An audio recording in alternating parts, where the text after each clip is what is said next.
Nella nuova location prettamente natalizia, tra poco inizierà la puntata di Penalty, tutto il calcio di cui il calcio vero non parla mai. Come al solito parleremo del campionato di Serie D, dei due gironi del campionato di eccellenza e anche del campionato di promozione. Per quanto riguarda il campionato di Serie D, con il fermo purtroppo della Gelbison causa Covid, balza in testa una sorprendente Città di Acireale che vince in casa dell'FC Lamezia Terme. Per quanto riguarda invece il campionato di eccellenza, nel girone A, pareggio in casa dell'Acragas 2018 contro il Pro Favara, mentre nel girone B, vittoria fuori casa dell'Igea 1946, ma in testa rimane comunque sempre il Ragusa Calcio. Con le immagini della vittoria fuori casa del Milazzo che si conferma al primo posto, vi ricordo che parleremo anche del campionato di promozione, con la vittoria anche fuori casa del Real Aci 5-2 contro il Città di Calatabbiano. Nel girone D, ennesima vittoria del Mazzarone che vince in casa 3-0 contro il Priolo Gargallo. Questo e tanto altro con i nostri due ospiti tra pochissimo a Penalty, tutto il calcio di cui il calcio vero non parla mai.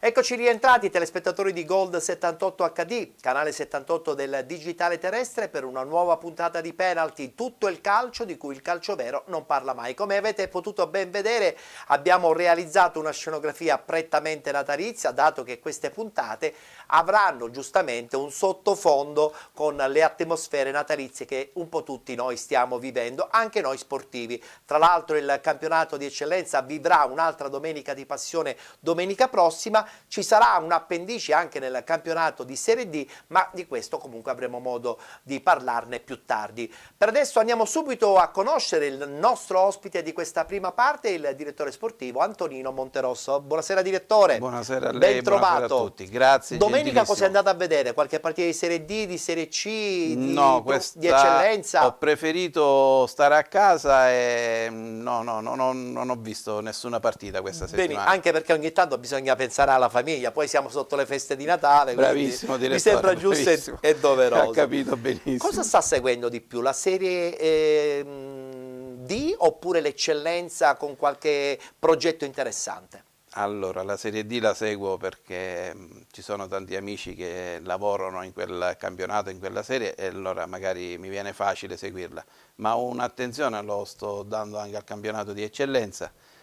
Sto seguendo il Siracusa perché essendo siracusano mi viene facile seguirlo. È un Siracusa che sta pian pianino risalendo la china, no? È partito un po' maluccio perché magari c'era problemi si è cambiata la proprietà, per cui inizialmente c'era qualche difficoltà, però il presidente Montagno è una persona che comunque ha masticato il calcio, quello importante, è stato presidente ai tempi della Serie C col Siracusa. E ora, con l'avvento anche dell'amico Emanuele Merola come direttore sportivo, ha fatto 2 vittorie e un pareggio nelle ultime 3 partite. Anche Siracusa potrebbe rientrare nel novero possibile nella vittoria finale? Anche se i punti sono considerevoli? Per la vittoria finale la vedo un po' dura. Un po' dura. Anche se nel calcio non è una scienza esatta, tutto è possibile. Però quando c'hai 3-4 squadre davanti che sono di cui 2-3 già strutturate in un certo modo, è più difficile. È dura. È più difficile. I playoff li farà sicuramente. E lì poi dopo diventa una mina vagante però, perché Città di Siracusa, il blasone, solo quello già fa paura agli avversari. Certo, quando entri lì allo stadio De Simone ci sono squadre che magari giocano in altri, è sempre uno stadio e insomma, le gambe un po' ti tremano. Partiamo subito a questo punto con il campionato di Serie D.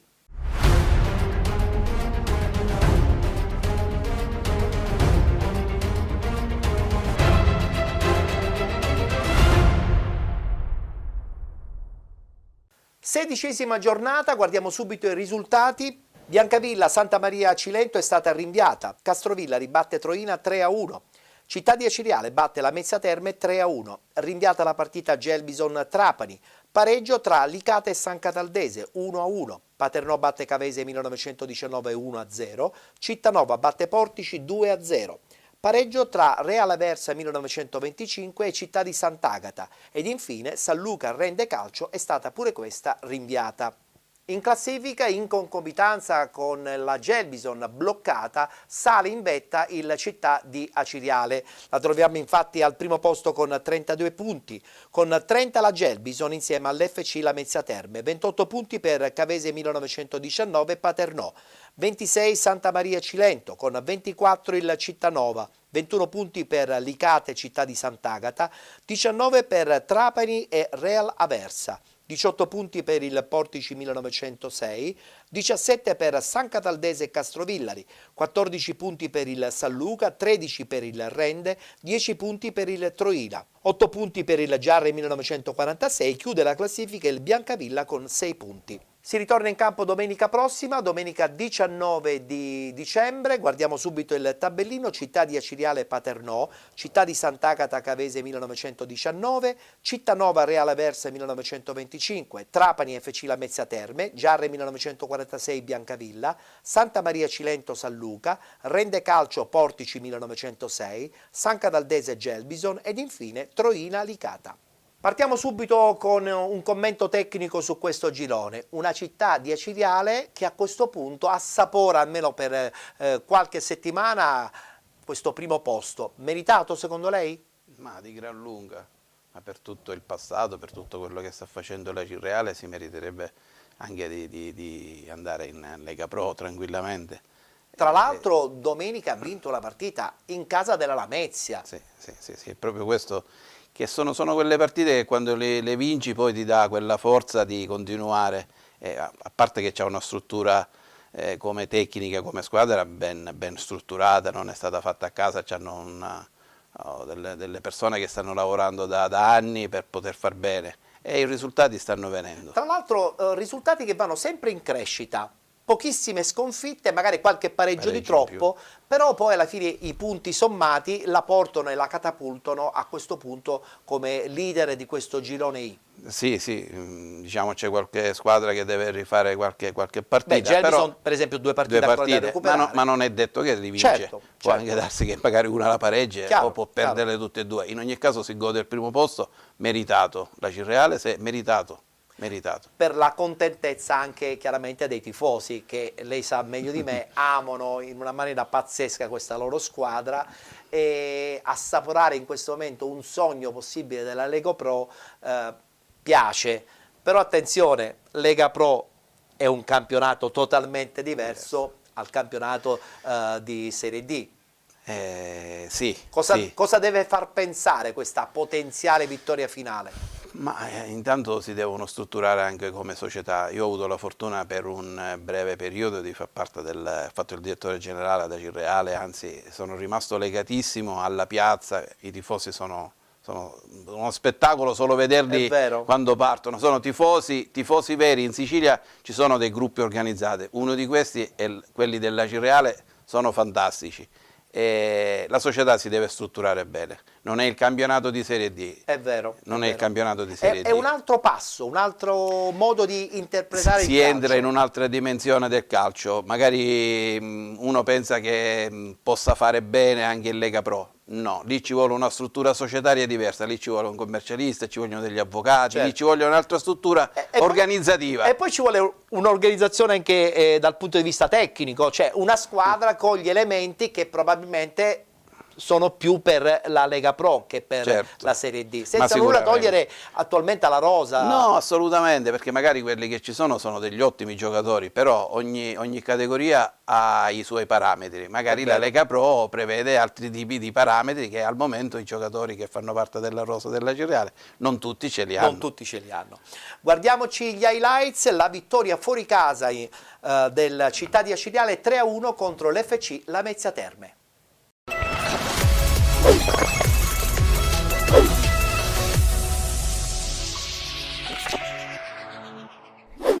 Il big match del Dippolito tra Lamezia Terme e Cireale finisce con la vittoria dei siciliani per 3-1. La formazione di Lio, non al meglio della condizione fisica, non è riuscita, nonostante le variazioni tattiche del mister, a far suo l'incontro. Eppure è partito bene il Lamezia Terme. Al quarto d'ora, bella costruzione dei giallo-blu sulla fascia sinistra, sull'asse Tipaldi-Bollino. È proprio il numero 76 a crossare al centro dell'area di rigore per Umbaca, il quale colpo di testa però non c'entra lo specchio della porta. Dopo un minuto risponde anche la Cireale. Sponda di Piccioni per l'accorrente Savanarola, il suo tiro scheggia il palo alla destra di Lai. Al 20° gli ospiti passano in vantaggio. Su calcio d'angolo Garetto salta più in alto di tutti e firma l'1-0 siciliano. Tenta di pervenire al pareggio la squadra di Lio, ma il colpo di testa di Bollino è debole. Nel secondo tempo il Lamezia tenta la reazione d'orgoglio, ma al primo affondo è la squadra siciliana a trovare il gol. Al 19° Todisco subisce fallo in area di rigore. L'arbitro assegna il penalty agli ospiti e ammonisce per la seconda volta Miceli, che lascia i suoi compagni in 10. Dagli 11 metri Lai intuisce, ma nulla può sulla conclusione di Piccioni. 2 minuti più tardi la Cireale si porta sul 3-0, sempre con Piccioni bravo a inserirsi in area di rigore. I giallo-blu accorciano le distanze al 30°. Rusescu gestisce bene palle a centrocampo e serve in profondità Provazza, che si avvia veloce verso la porta siciliana, battendo D'Alterio in uscita. La velocità del 20 giallo-blu si è rivelata ancora una volta arma letale contro le difese avversarie. Al 40° doppio giallo anche per Maimone. Il Lamezia Terme terminerà la gara con 9 uomini in campo. Sul finale pericoloso ancora la Cireale, ma Lai risponde alla grande. Finisce dunque 3-1 il big match del Dippolito. Prossimo impegno per il Lamezia Terme sarà la trasferta di Trapani.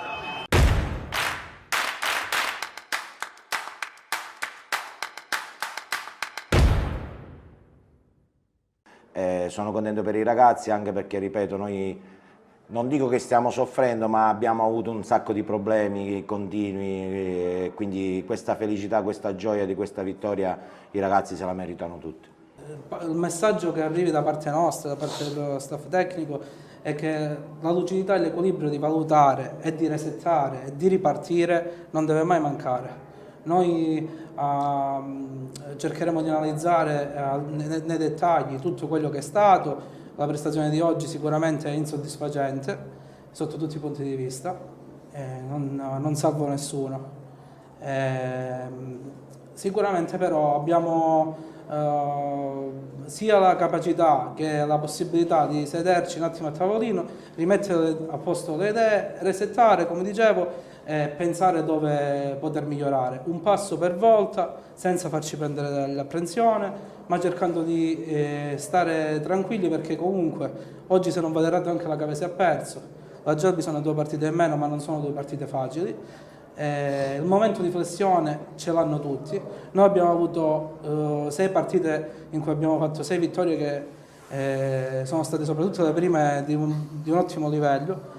In questo momento siamo in una fase di calo, dobbiamo solamente stare tranquilli, lavorare e cercare di trovare quelli che sono i problemi per risolverli insieme.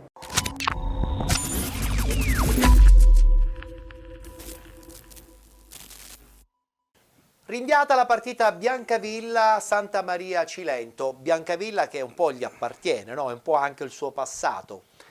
Ma a parte questo ci sono degli amici a Biancavilla. A me dispiace vederla relegata in ultima classifica, anche perché non merita quel posto di ultimo in classifica, non lo merita per niente, perché ha un organico importante.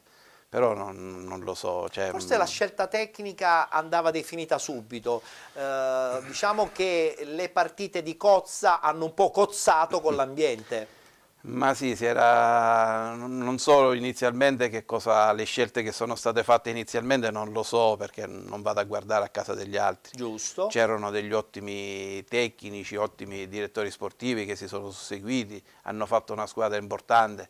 però i risultati stendono ad arrivare. E questa cosa rischia poi di non essere più recuperata perché le partite diminuiscono e i punti di distacco rispetto ad una potenziale zona salvezza sono tanti. È un problema.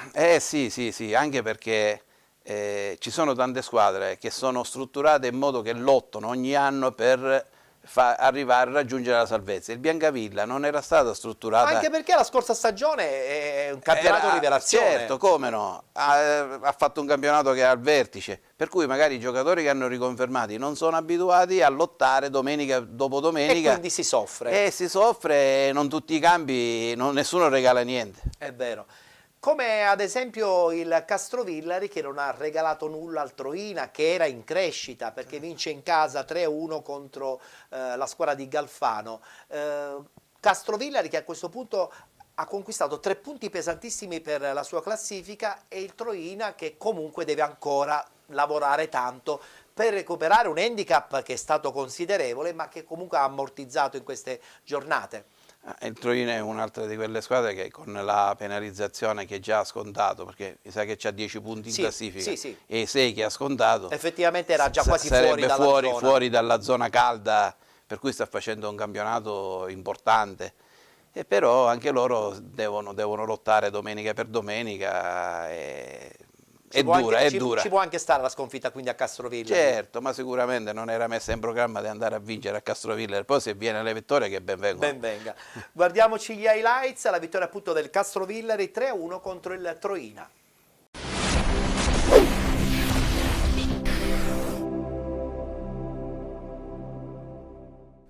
Nella 16ª di campionato di Serie D Girone E il Castrovillari sul proprio campo batte il Troina per 3-1 e cancella la brutta prova contro la San Cataldese, regalando ai propri tifosi non solo i 3 punti, ma anche una prova maiuscola dimostrando carattere e sostanza. Pronti via, padroni di casa subito pericolosi con Tripicchio su calcio di punizione, la traiettoria del numero 10, pesca in area Cosenza che gira bene di testa senza trovare lo specchio.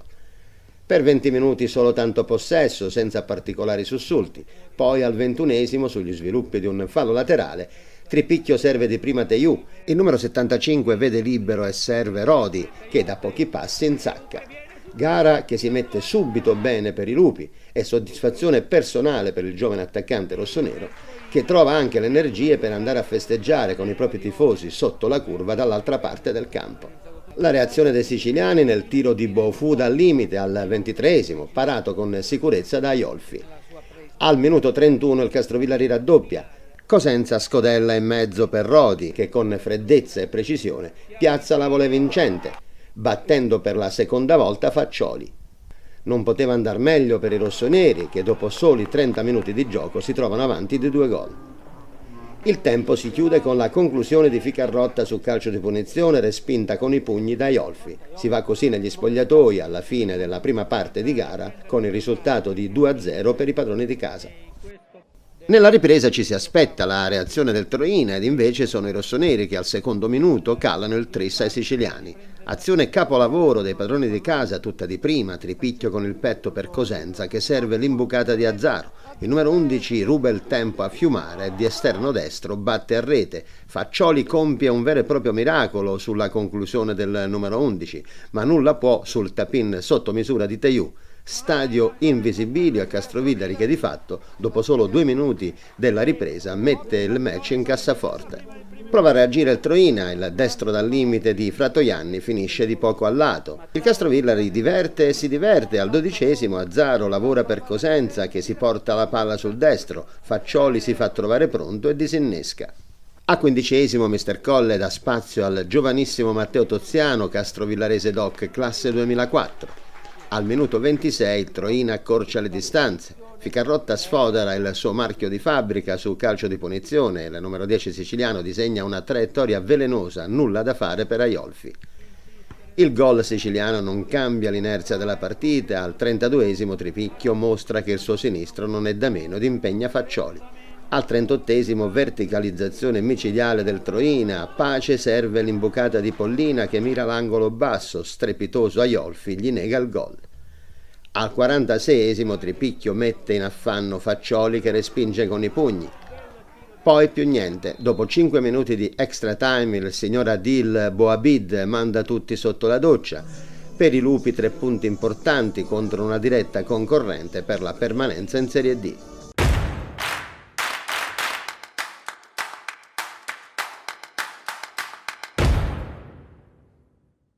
Beh, diciamo che i ragazzi stanno continuando a lavorare seriamente, si vede poi la domenica, perché anche se contro la San Cataldese ad esempio abbiamo perso, però la squadra ha sempre costruito molto e ha sempre cercato la via del gol.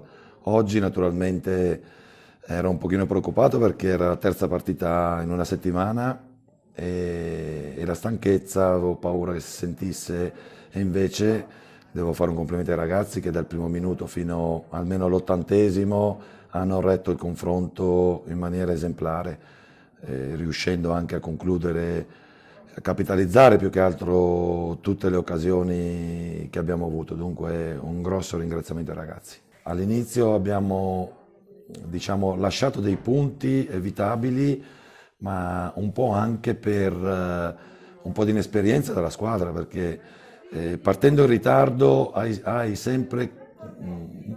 bisogno sempre di un pochino più tempo degli altri. Dunque anche la partita col Portici, dove doveva finire 5-0 il primo tempo, finisce 1-1 e la perde al 90°. Oggi le cose sono cambiate, perché anche la consapevolezza della squadra su quello che va a proporre con il passare del tempo giustamente si comincia a vedere in campo.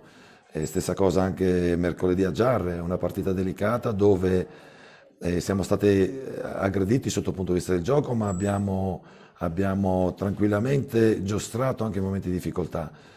Oggi anche verso la fine, dove eravamo molto stanchi, la squadra comunque si vede che ha una maturità migliore adesso. Adesso però non bisogna cullarsi comunque dei risultati, perché sappiamo che è un campionato difficile.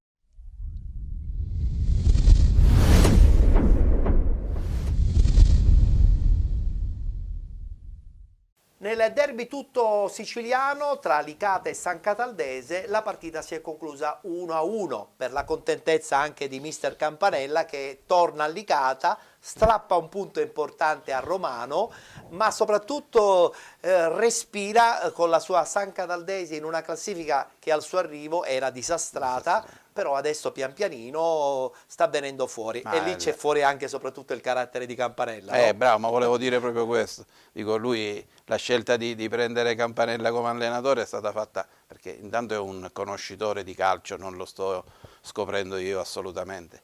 Ha fatto benissimo negli ultimi anni a Licata, per cui ci voleva un sergente di ferro, ci voleva un motivatore, ci voleva una persona. Spesso e volentieri serve anche in Serie D questo elemento, no? Perché la San Cataldese all'inizio, anche perché c'erano altri uomini in campo, però bisogna sottolinearlo, l'arrivo di Campanella poi coinciso anche con l'arrivo di qualche altro nome, che probabilmente ha fatto fare anche un po' il salto di qualità e di mentalità alla squadra, che in Serie D ha la necessità di avere dalla sua giocatori di esperienza, perché sennò poi in campo le partite le perdi. Ma sicuramente, se andiamo a vedere i risultati che ha fatto la San Cataldese dall'inizio, ha perso tutte le partite negli ultimi 5 minuti, 10 minuti, ed è magari mancanza non sono concentrati fino al 95°, no? È vero, invece con un vero. Campanella che è un motivatore, uno che La tensione ti mette, è sempre piena. Sì, assolutamente. È sempre piena.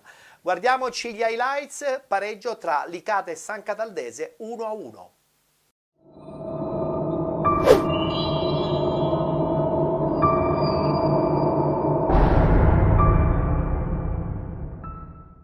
Amarissima beffa per il Licata, che in pieno recupero incassa il pari dalla San Cataldese dell'ex mister Giovanni Campanella su un'altra clamorosa indecisione del portiere Moschella. Al 7° rete annullata per fuorigioco a Balistreri, scattato sul filo dell'offside. Al 9° Candiano si libera appena dentro l'area, ma dopo un controllo volante spara al lato di diversi metri rispetto alla porta difesa da Valenti.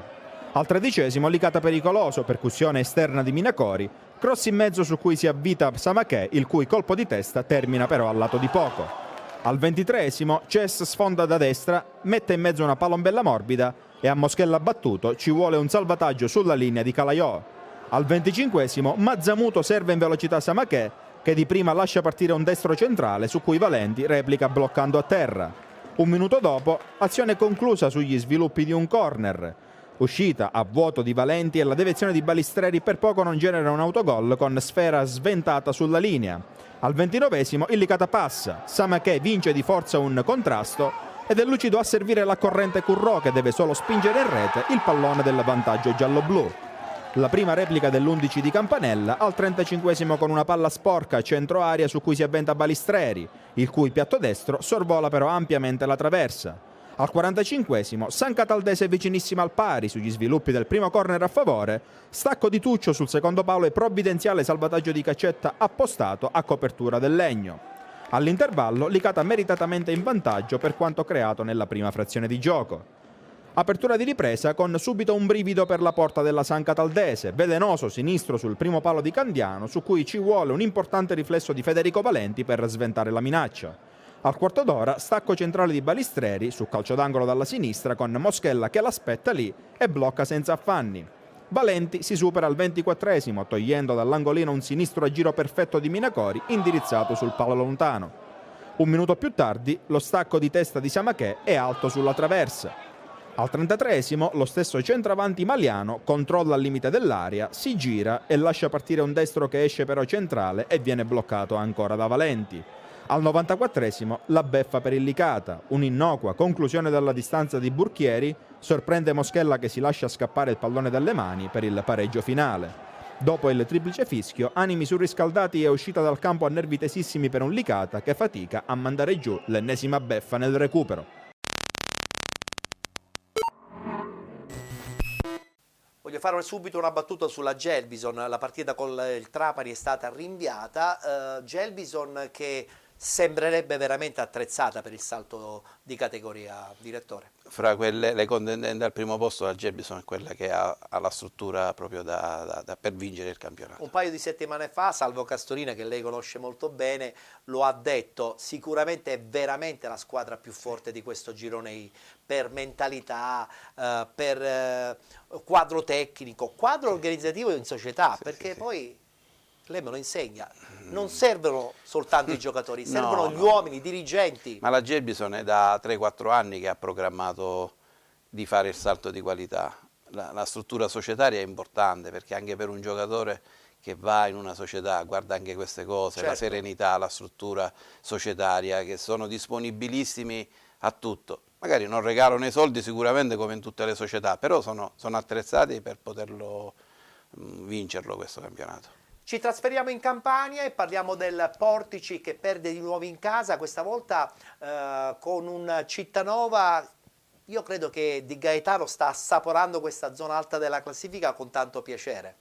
Ma è una di quelle favole che esistono nel calcio, perché con l'entusiasmo si soccombe anche alle mancanze tecniche lui è riuscito comunque a fare un buon gruppo, pian pianino ha preso dei giocatori in altre squadre che giocavano poco, li ha messi lì. L'esempio di Savasta per esempio, no? Sicuramente. Luca è un grande, ha fatto anche dei gol. Sì, sì, Luca sembra veramente rinato con il Cittanova. Sì, ha fatto dei gol, è importante, ci siamo sentiti la settimana scorsa e mi diceva che stava bene, tranquillo, e quando uno sta bene, è tranquillo, i gol arrivano. Ma poi arriva anche l'entusiasmo di tutti i componenti della società e questo sta pagando questa. Tra l'altro vincere in casa del Portici non è mai facile, lo ha fatto anche il Paternò, non lo metto in dubbio, però è sempre una location, quella campana, difficile perché c'è il pubblico, perché ci sono i dirigenti che prestano. Chi ci è andato a giocare in quei campi lo sa,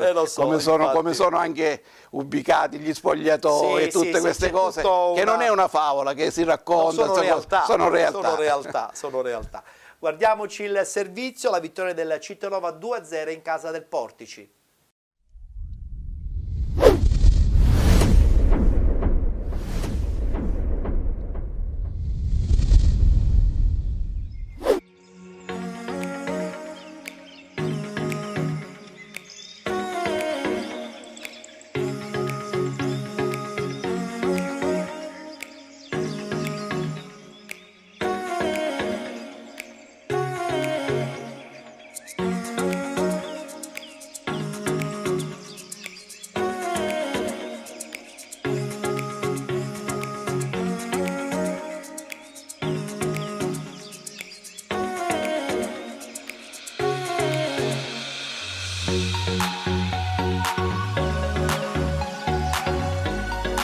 Sì, no, noi veniamo da un periodo in cui stiamo facendo bene, molto bene, quindi probabilmente una buona prestazione come quella di oggi può sembrare una partita non giocata da Cittanova, ma in realtà è vero che rispetto alle ultime gare che abbiamo fornito siamo stati un po' sotto quello che era il ritmo, l'intensità e tutto quanto, però io penso che abbiamo disputato anche oggi una buona partita, tutto sommato, contro una buona squadra.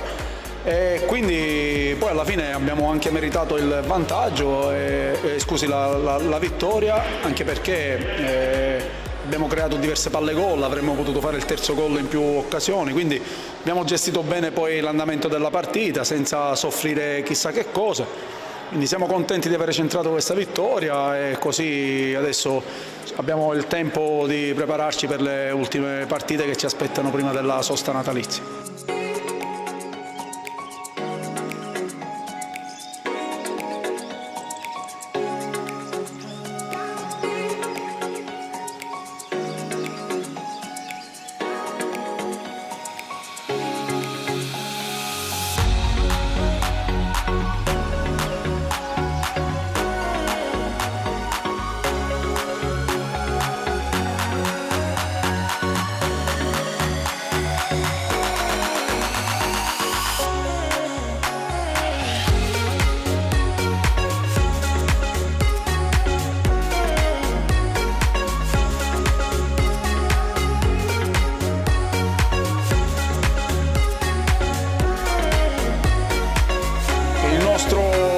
Di forza, nel senso che chiunque scende in campo deve sapere ciò che deve fare, e oggi anche questi ragazzi che fino a questo momento non avevano avuto la possibilità di mettersi in luce lo hanno fatto oggi, e devo dire che sono soddisfatto anche per il loro contributo.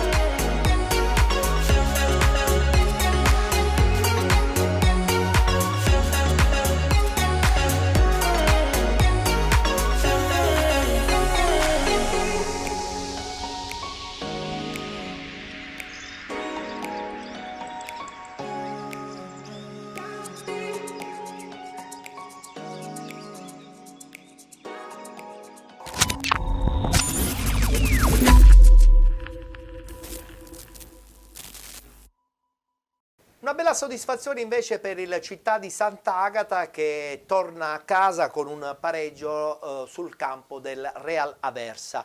Io credo che il Città di Sant'Agata sia una bella realtà di questo campionato. Qualche partita persa ci può pure stare, ma spesso e volentieri qualche risultato positivo. Si è tolta qualche sassolino questa stagione. Ma sicuramente il Sant'Agata è una di quelle società che programma. Magari loro non hanno ambizioni di andare a fare non so che cosa in un campionato così importante, che ci sono squadre che stanno spendendo. Però vogliono rimanerci in Serie D. Ma ecco, questo volevo dire, sicuramente loro il punto, la loro vittoria è la permanenza nel campionato di Serie D, e la raggiungeranno tranquillamente, perché a parte qualche risultato, qualche scivolone interno che hanno avuto, ma ci può stare, perché non puoi vincere tutte le partite, ci mancherebbe. Che ne pensa di mister Giampà? È una persona preparata, io ci ho parlato un paio di volte perché è uno di quelli che ho contattato, ma non sono riuscito mai a lavorare insieme, a collaborare insieme. Gli piacerebbe, è un allenatore che lo stuzzica. Sì, a parte che è stato anche un ottimo giocatore, per cui conosce le dinamiche di chi si mette la maglia e va in campo, per cui gli viene molto più facile spiegargli ai ragazzi cosa fare. Tra l'altro nelle interviste lui è sempre molto calmo, ma taciturno, non è, diciamo, portentoso. No, e invece mi dicono poi, invece nello spogliatoio è un allenatore di una certa presenza e di una certa caratura. Diciamo che è un calabrese tosto. Bravo.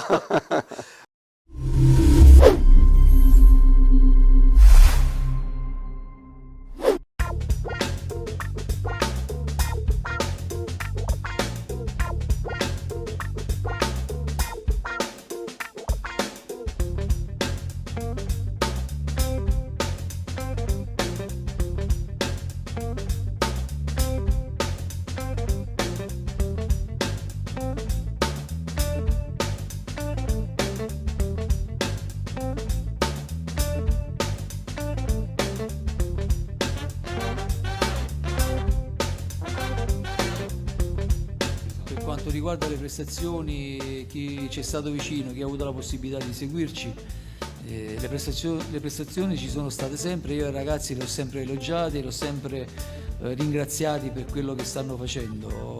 Oggi prendiamo un punto che su una partita del genere giocata con la palla in aria sempre, perché purtroppo era impossibile giocare, quindi dovevi fare una partita soltanto sulle seconde palle. Era una partita che potevi sbloccare soltanto su un episodio e soltanto in quel modo lì la potevi sbloccare, insomma.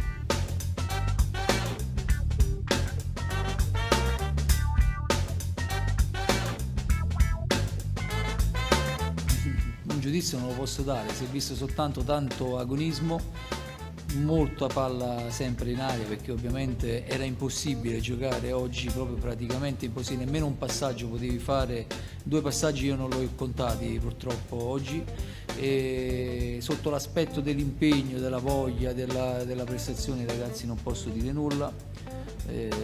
Quanto riguarda il Messina lasciamo stare, che altrimenti apro un discorso che poi posso dire cose che possono andare a mio sfavore. Non è possibile, non è accettabile una cosa del genere, però andiamo avanti. La classifica dice che siamo ancora lì con l'obiettivo nostro principale, è quello là della salvezza, e quindi siamo sopra le altre ancora.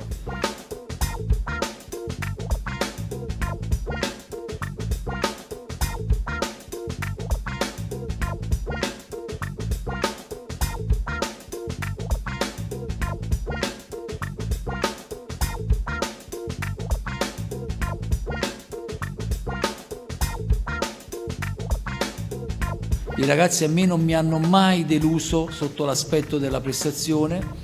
Se qualcuno ha tenuto da ridire qualcosina sui ragazzi si è sbagliato di grosso, perché sono quelle persone che non ci stanno vicino e che magari non vedono le partite. È una squadra giovane, una squadra che lotta sempre, e quindi se loro lottano e continuano a giocare con questa voglia o cercano di onorare sempre la maglia in questo modo qua, cammineranno sempre a testa alta e possono guardare fissi negli occhi a tutti.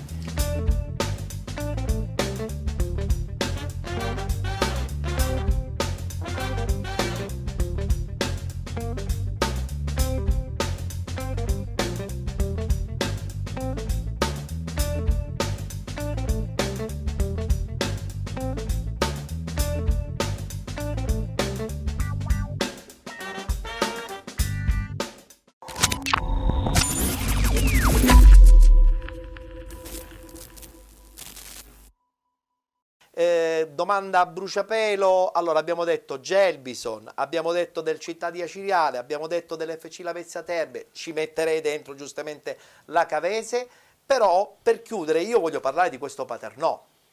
Ma il Paternò merita quello che stanno facendo, merita il posto in classifica, e gli auguro di fare i playoff. Non so a cosa servono in Serie D, sì, poi i playoff. Anche su questa cosa secondo me la Lega dovrebbe prendere una decisione, però Però se lo merita. Che senso ha fare i playoff in Serie D? O dai la possibilità di un ripescaggio importante, serio e sicuro? Sì. Sennò altrimenti... No, poi si stila una classifica nazionale di tutti i gironi. Sì, poi dopo dentro ci saranno magari società blasonate di Serie C che già con il punteggio hanno la possibilità possibilmente ha centrato lei l'obiettivo. Quindi... Però il Paternò sta facendo benissimo. Hanno un ottimo allenatore che sta facendo bene, hanno un direttore sportivo di grande esperienza, ancora più bravo dell'allenatore, e la società sta lavorando bene. L'obiettivo rimane comunque la salvezza, almeno così come ha detto Mazzamuto, ma a questo punto la salvezza penso che sia stata bene o male già acquisita, no?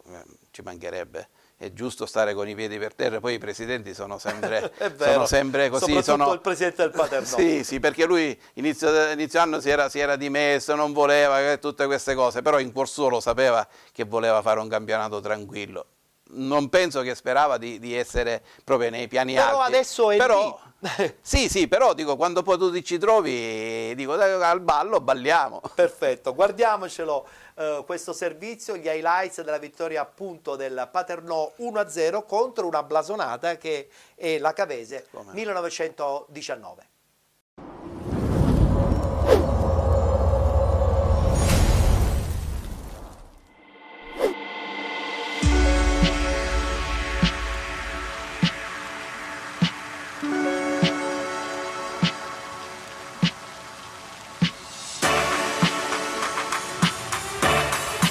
Diciamo che è una partita che abbiamo preparato così. In un primo tempo, tra virgolette, avevamo il nostro pensiero era di sporcarla, di aspettarli bassi, di non dare profondità. Abbiamo studiato attraverso il nostro match analyst e tutto lo staff bene l'avversario. Troisi è un allenatore che attua un gioco molto simile al nostro, un gioco posizionale. In fase di possesso riusciva a fare 4 blocchi, un blocco da 4 più 3 da 2, quindi riusciva a mettersi con un 4-2-2, cosa che ha fatto nelle precedenti stagioni anche quando allenava il Mantova e cosa che ha fatto in questa ultima partita, diciamo, che ha svolto contro il Lamezia.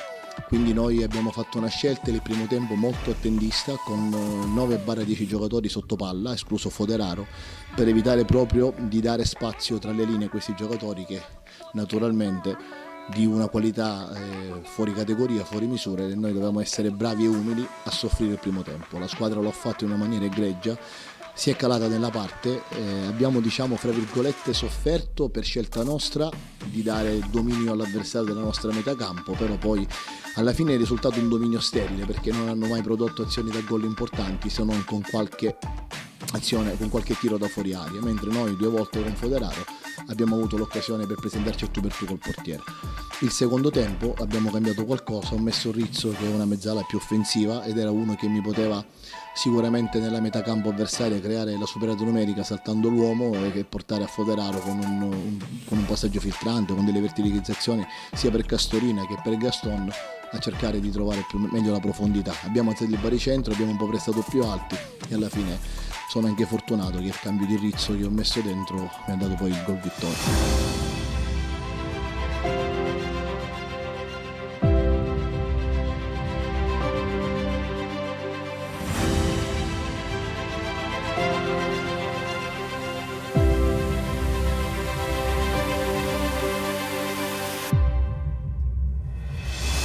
La squadra ha approcciato discretamente con un baricentro abbastanza alto, abbiamo cercato di impensierire il Paternò e creare occasioni. È mancata un po' di precisione nell'ultimo quarto di campo e nella finalizzazione, dove siamo stati poco cattivi.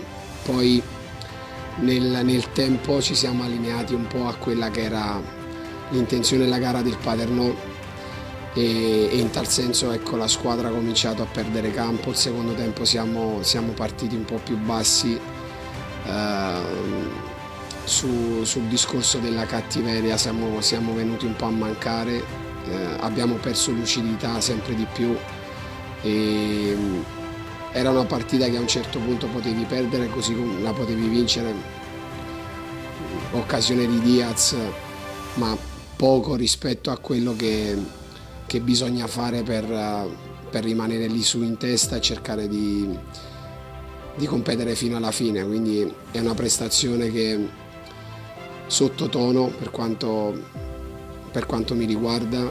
Dobbiamo inevitabilmente subito voltare pagina perché è un campionato che è difficile. Oggi l'ha dimostrato il Paternò, che nonostante avesse un turno infrasettimanale, ecco, ci ha messo in difficoltà. Servono ingredienti, al di là degli aspetti tecnici e tattici, servono ingredienti per essere più competitivi in tal senso.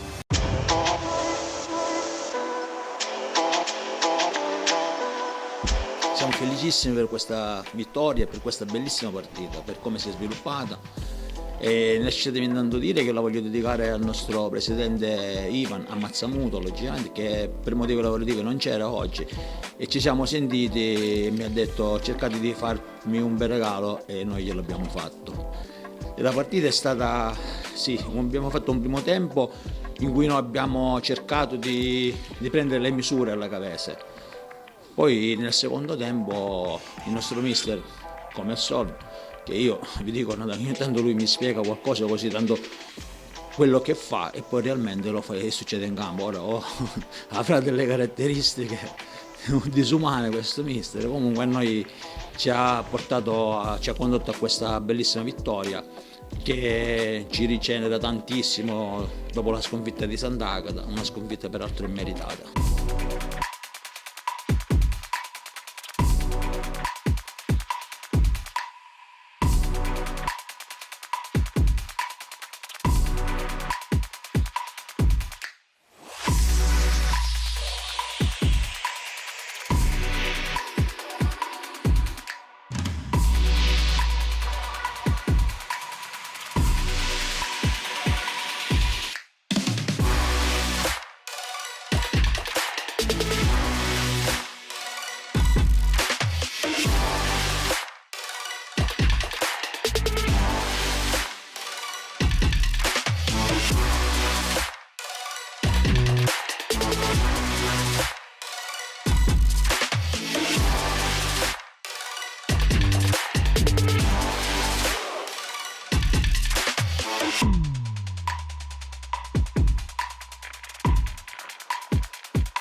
La verità, il gol non mi ricordo nulla, mi ricordo solo che ho fatto un'esultanza rabbiosa, ma penso che la cosa più importante oggi è che abbiamo portato i 3 punti a casa, perché comunque era una partita difficilissima. Incontravamo una squadra che comunque è fra le pretendenti in questo campionato, quindi mi ricordo solamente che ho esultato, ma ripeto, l'importante è che abbiamo vinto e che abbiamo portato i 3 punti.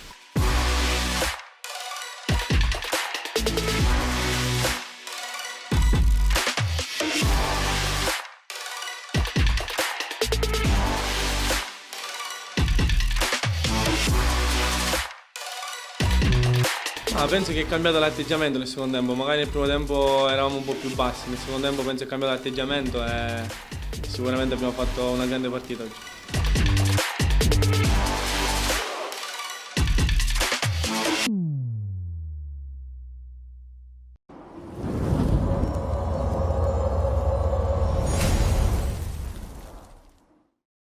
Aspetteremo dunque con ansia a questo punto la fine di questo girone di andata, ci sarà da recuperare qualche partita, vedremo cosa succederà con l'anno nuovo. Certamente, lo abbiamo detto poc'anzi, 4-5 squadre lotteranno fino alla fine. La Gelbison attualmente è la più avvantaggiata perché deve recuperare 2 partite, dalla sua c'ha una squadra di una certa caratura, bisogna aspettare. Credo che almeno fino abbondantemente marzo, non so se è d'accordo anche le direttore. Sicuramente. Poi lì i giochi si magari definiranno. ci sarà una squadra che prima nel mese di marzo si avvantaggerà di qualche punto sicuramente, ma il campionato non è chiuso perché ora col mercato aperto che c'è a dicembre, che già insomma, si stanno muovendo, le squadre, gli organici saranno rafforzati e ognuno centrerà gli obiettivi. Ma i giocatori, lei che è un direttore, i giocatori costano di più in questo momento, no? Magari quello che deve fare più gol costa di più, il difensore forte ti costa di più,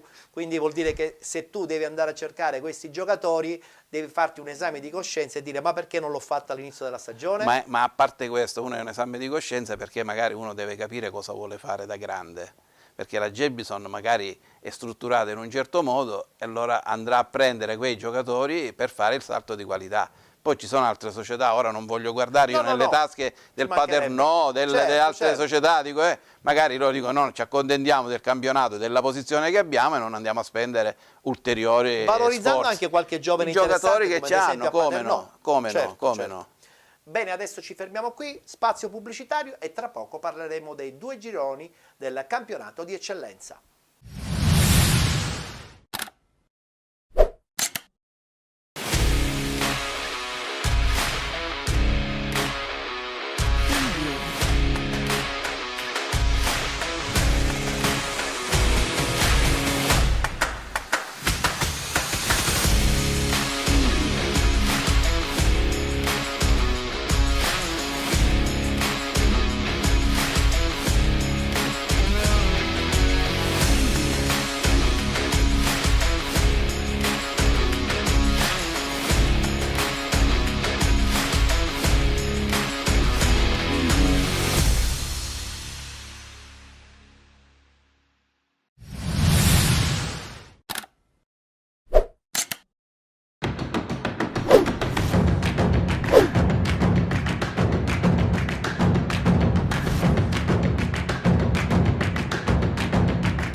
Eccoci rientrati dopo lo spazio pubblicitario, seconda parte della nostra trasmissione, siamo con l'ospite con il quale abbiamo parlato del campionato di Serie D, il direttore Antonino Monterosso. Direttore, la Serie D è sicuramente un campionato interessante, ma anche i 2 gironi di eccellenza non scherzano, Soprattutto da qualche anno a questa parte ha avuto uno spessore anche tecnico considerevole. Soprattutto nei campionati di eccellenza nel Meridione, sono considerati già alla stessa stregua del campionato di Serie D. Cambia poco. Cambia poco. E almeno le prime squadre che fanno la corsa per andare in Serie D hanno delle strutture societarie e tecniche che sono all'avanguardia. Tra l'altro qui in Sicilia, con il fatto che ci sono pochissime squadre che fanno i professionisti, puntualmente i campionati, chiamiamoli minori, Serie D ed eccellenza, sono molto seguiti. Certo, sono pieni di giocatori che potrebbero far ben figurare anche nei campionati di Lega Pro. È vero, è vero. Partiamo subito con il girone A.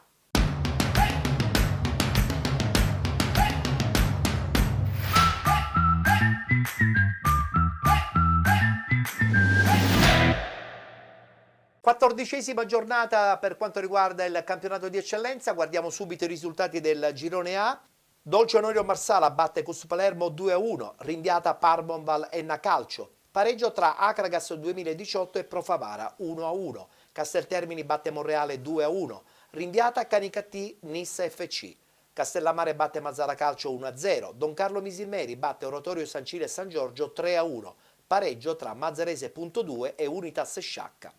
In classifica, solitaria in vetta la squadra di Giuseppe Anastasi, l'Acragas al primo posto con 30 punti, con 27 la Nissa FC insieme alla Don Carlo Misilmeri, Canicattì 26 punti con l'Oratorio San Cile e San Giorgio, 23 punti per il Profavara, 22 per il Castellammare, con 21 punti la Mazzarese.2, 19 il Mazzara, 18 l'Unitas Sciacca, con 16 punti l'Enna Calcio, 11 per il Casteltermini, 10 punti per la Parmonval. Con 8 punti il Monreale Calcio, chiude la classifica il Dolce Onorio Marsala con 6 punti.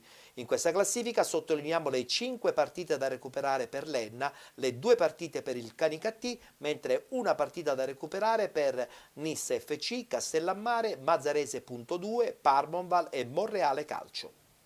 Si ritorna chiaramente in campo domenica prossima, domenica 19 di dicembre, Dolce Onorio Marsala Don Carlo Misilmeri, Enna Calcio Acragas 2018, Monreale Castellammare, Nissa FC Mazzarese.2, Profavara Casteltermini, Unitas Sciacca Parmonval, Mazzara Calcio Cus Palermo, Oratorio San Cile e San Giorgio Canicattì. E partiamo da questa Acragas a questo punto, no? Giuseppe Anastasi ha un bel gruppo, una società che lo accontenta in tutto, dal punto di vista tecnico ma anche dal punto di vista organizzativo. Ci sono tutti i criteri a questo punto per pensare che l'Acragas possa tentare il salto di categoria? Glielo auguro, anche se in quel girone ci sono 3-4 squadre che hanno fatto la storia del calcio siciliano, non glielo devo dire io, leggendo Nissa, Acragas, Canicattì, l'Enna, e mi dispiace solo che in quel gruppo manca il Marsala. Sì, è vero, c'è questa Dolce Onorio Marsala, però è strana come il Marsala, la storia del Marsala insomma abbia questa conclusione. Sì, perché vedendola messa in ultima posizione fa male, uno che ha masticato calcio da qualche anno. È vero. Però dobbiamo guardare le classifiche, perché poi le classifiche è quello che dice il campo. L'Acragas in questo momento merita. Merita, abbondantemente, con grande merito. Sì, merita la città, perché Agrigento merita. Ci sono delle squadre comunque dietro strutturate che sicuramente non gli renderanno la vita facile. Sarà forse rispetto anche al girone B un girone un po' più diluito, con le squadre che sino all'ultimo potranno tentare addirittura di vincerlo il campionato. Sì, di rientrare per la vittoria, sì, perché il Canicattì sicuramente è una squadra che uscirà, ha avuto qualche battuta d'arresto, ma è sempre lì. La Nissa sta facendo, non dico un miracolo, ma sta facendo bene. E poi gli auguro all'amico Sebbi Catania col suo Enna ma direttore, recuperare 5 partite non è facile, devi giocare praticamente ogni 3 giorni, non si sa ancora quando. Perché purtroppo Covid della squadra all'interno della squadra è esploso, per cui non è escluso che addirittura se ne parla con l'anno nuovo di ritornare in campo. Sicuramente se ne parlerà con l'anno nuovo, ma si devono trovare poi gli spazi per poter riprendere tutte queste partite. Facile. No, anche perché poi magari una cosa è incontrarla nel mese di novembre, una cosa la incontri a marzo, che poi trovi la squadra che sta lottando per la salvezza, e sono tutte altre partite. Questa forse è la cosa che ha un po' falsato questo girone A, questo Enna che con le partite che deve recuperare probabilmente farà sballare un po' alcuni equilibri in testa. Non dico la parola falsare, perché se diciamo falsare, l'anno scorso era stata una falsa. Sì, è stata una falsa. Un po' esagerata. L'anno scorso è stata una cosa, squadre che hanno partecipato, chi si è fermato, insomma c'era un po' da ridire. Quest'anno si era partiti bene, ora l'Enna ha avuto questa sfortuna di incappare col Covid. E purtroppo lì non si può scherzare. No, assolutamente. Però io gli auguro di rientrare, perché 5 partite è un bel bottino. Non dico che li vince tutte, perché vincerle tutte, perché c'è anche degli scontri diretti in quelle partite che deve recuperare. però è anche detto che può rientrare per un campionato al vertice come hanno programmato gli amici di Enna. E speriamo, perché Enna in fatto di tradizione non scherza neppure. Come è no, vero, meriterebbe. Guardiamoci gli highlights invece a questo punto proprio dell'Acragas, che pareggia comunque in casa contro il Pro Favara 1-1.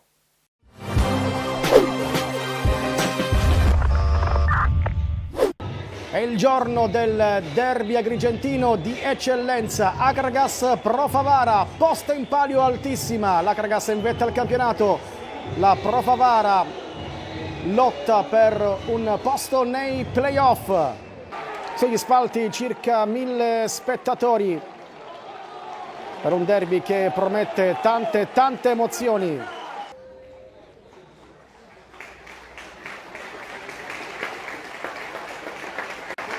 Inizia adesso Acragas Pro Favara con il capitano Cipolla che prova a lanciare in avanti, fa buona guardia il centrocampo della Pro Favara, poi Costantino, Silvano per Lucas Corner, l'ex Fallea spazza via il pallone.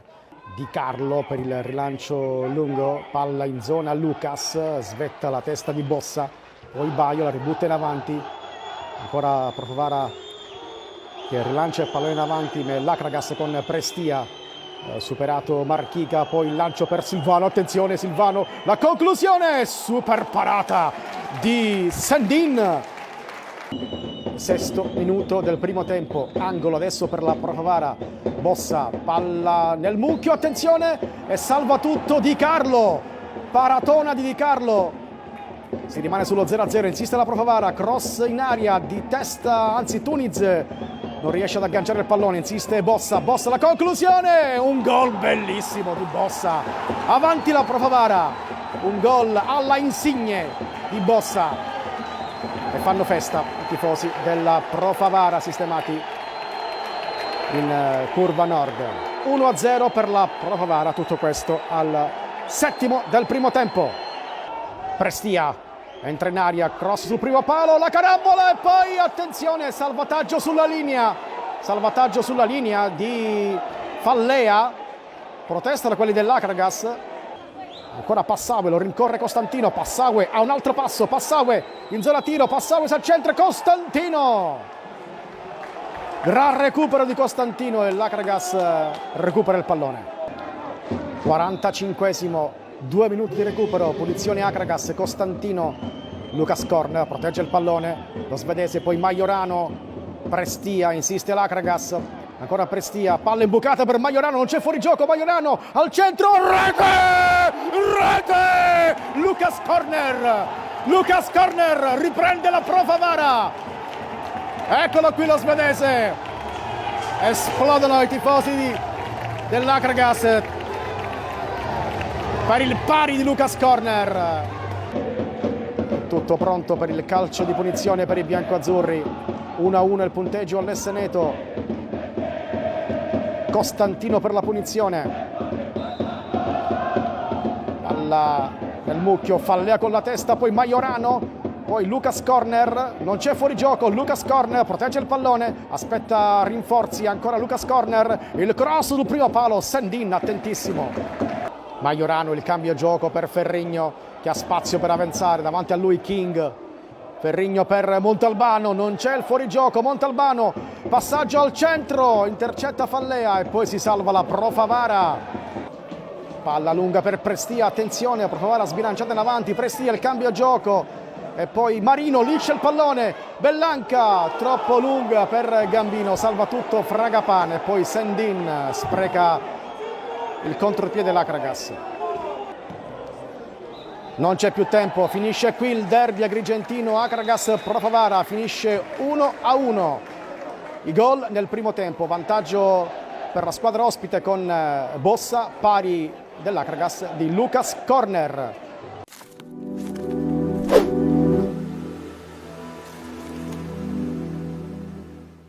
Abbiamo incontrato una delle squadre più in forma che in questo momento è in campionato. Abbiamo fatto secondo me un primo tempo non all'altezza, tra virgolette, di come ci siamo sempre stati abituati soprattutto nei primi 20 minuti.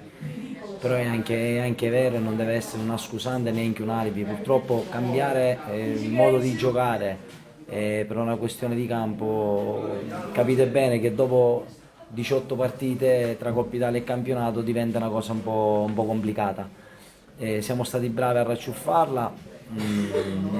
Nel secondo tempo penso che loro neanche hanno fatto, non mi ricordo, un tiro in porta, non so se hanno fatto un tiro in porta, non me lo ricordo, però posso dire che il secondo tempo abbiamo fatto un gran secondo tempo. Non mi lamento degli arbitri, non mi sono mai lamentato e non mi interessa farlo, però è anche doveroso dire che si deve stare un po' più attenti, perché rovinare un campionato di questo qua mi sembra un po' pesante per errori che, voglio dire, troppo discutibili. Devono cercare di stare un po' più attenti, ecco, diciamo così. Ma devo fare innanzitutto i complimenti ai miei ragazzi perché sono stati straordinari oggi. Mi dispiace che non abbiamo potuto giocare il secondo tempo in 11. Comunque la mia squadra oggi ha dimostrato di tenere il campo, ha dimostrato di essere una squadra di ragazzi che meritano realmente di giocare un gran calcio, e oggi l'hanno dimostrato contro una squadra fortissima. Una partita dove noi siamo partiti forte, questo è stato, l'avevamo studiata, ci avevamo lavorato, perché volevamo sorprenderli, e così ci siamo riusciti. Non siamo stati cinici, non siamo stati cattivi nel momento in cui potevamo raddoppiare. Abbiamo avuto 2 o 3 palle gol per chiudere, non per chiudere, ma sicuramente per mettere in ginocchio l'Akragas. Poi purtroppo alla fine del primo tempo è arrivato il pareggio, quindi sostanzialmente, voglio dire, poi ci siamo ben gestiti e abbiamo ben, diciamo, tenuto sott'occhio la partita. Brucia perché volevamo portare questi 3 punti in porto, era l'ultima partita che giocavamo in casa del girone d'andata, se la vincevamo praticamente le avevamo vinte tutte in casa. Però rifacendomi alla parola del mister, mi brucia di più, non è un alibi come dice il mister, ma mi brucia di più che la nostra squadra deve cambiare tipologia di gioco ed atteggiamento in campo per colpa di un Mante Erboso, che definirlo campo di patate forse gli facciamo un complimento. Io mi auguro vivamente che il 18 inizia la risemina, altrimenti chiederò al Presidente di trovarci un campo dove noi poter andare a giocare e esprimere il nostro gioco, magari un campo vicino, non so, perché è impensabile, ripeto, che un allenatore e una squadra che lavorano 6 giorni la settimana per esprimere un certo tipo di gioco devono cambiare modalità di gioco perché piove e perché il campo è un pantano e ci sono le sabbie mobili.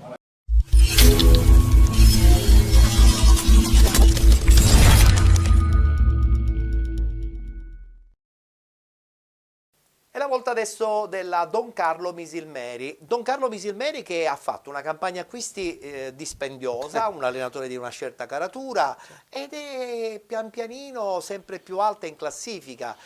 Certo, ne ha approfittato col fatto che la Nissa non ha giocato contro il Canicattì, l'Enna deve recuperare, però i suoi bei 27 punti ce li ha già. No, ma io parto dal presupposto che uno ha 27 punti e sono tutti meritati. Certo. Poi gli altri, quando recuperano, vediamo dove si vanno a posizionare. Chiaro, intanto io ce li ho e mi godo la posizione in classifica che ho in questo momento. Oltretutto hanno dei giocatori importanti. Ma è una piazza pronta per la Serie D secondo lei? Non penso. Non penso. Come piazza non penso, perché poi succede che vanno lì, non hanno i parametri per poter fare la Serie D, si devono spostare e questi spostamenti, queste cose non influiscono in modo positivo. Un pronostico adesso, a dicembre, chi lo vince questo girone? Il Canicattì. Il Canicattì, vabbè, saranno contenti quelli di Canicattì? No, assolutamente non saranno contenti quelli dell'Akragas o quelli della Nissa. A me piace il bianco e rosso. Ah, benissimo, vabbè. Perfetto, voltiamo pagina, adesso è il momento di parlare del girone B del campionato di eccellenza.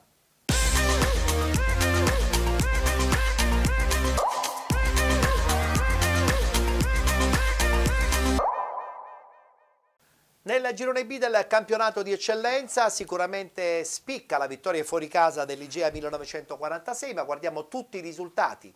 Città di Taormina batte Acicatena 3-2, Carlentini batte Virtus Ispica 2020 4-0, Ragusa Calcio batte Città di Viagrande 1-0, Igea 1946 batte Ionica FC 3-1, Città di Siracusa batte Real Siracusa Belvedere 1-0, Palazzolo batte Leonzio 2-0, Nebros batte Atletico Catania 7-0, ha riposato il Santa Croce. Vittoria anche importante comunque del Ragusa, guardiamo anche la classifica.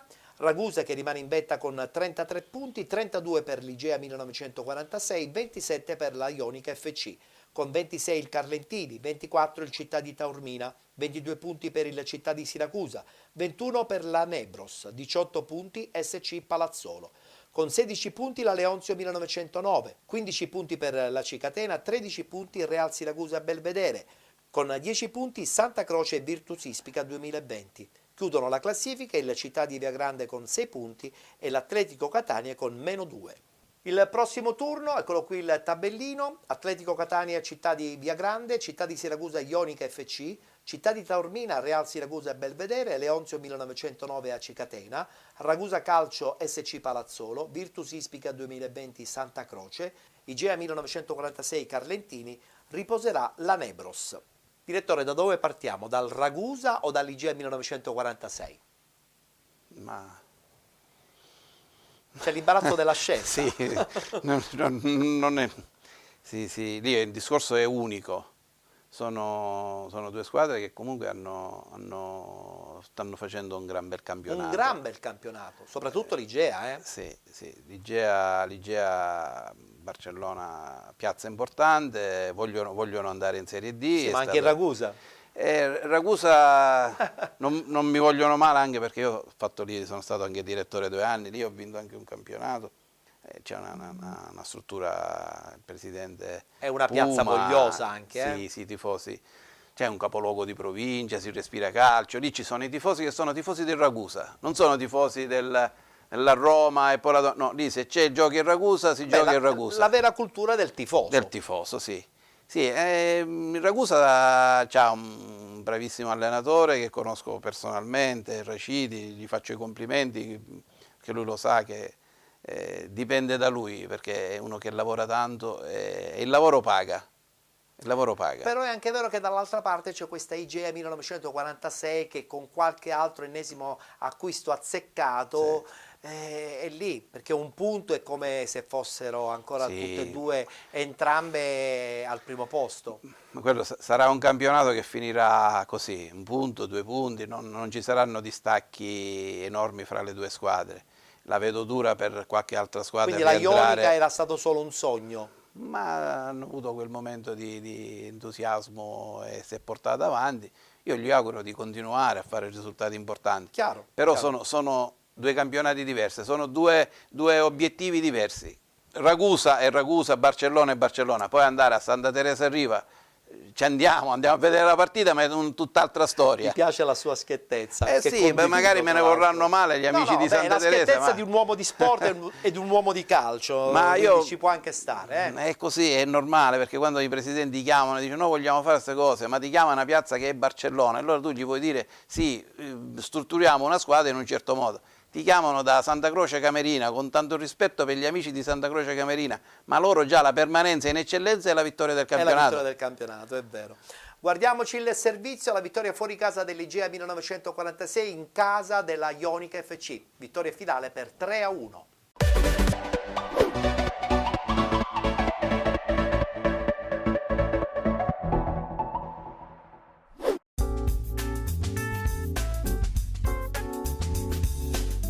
Sì, il primo tempo non mi è piaciuto assolutamente da parte della mia squadra. Loro ci pressavano alti e noi sbagliavamo sempre il passaggio in metà campo, non verticalizzavamo e quindi diciamo che loro giocano sui nostri errori e hanno fatto bene. Poi penso che il secondo tempo la partita è cambiata completamente. Loro non hanno superato qualche volta la metà campo, non hanno fatto più di 4 passaggi, quindi l'Igea poi è venuta fuori con tutta la sua personalità, con tutta la sua forza, con tutta la sua tecnica e con tutto il proprio carattere.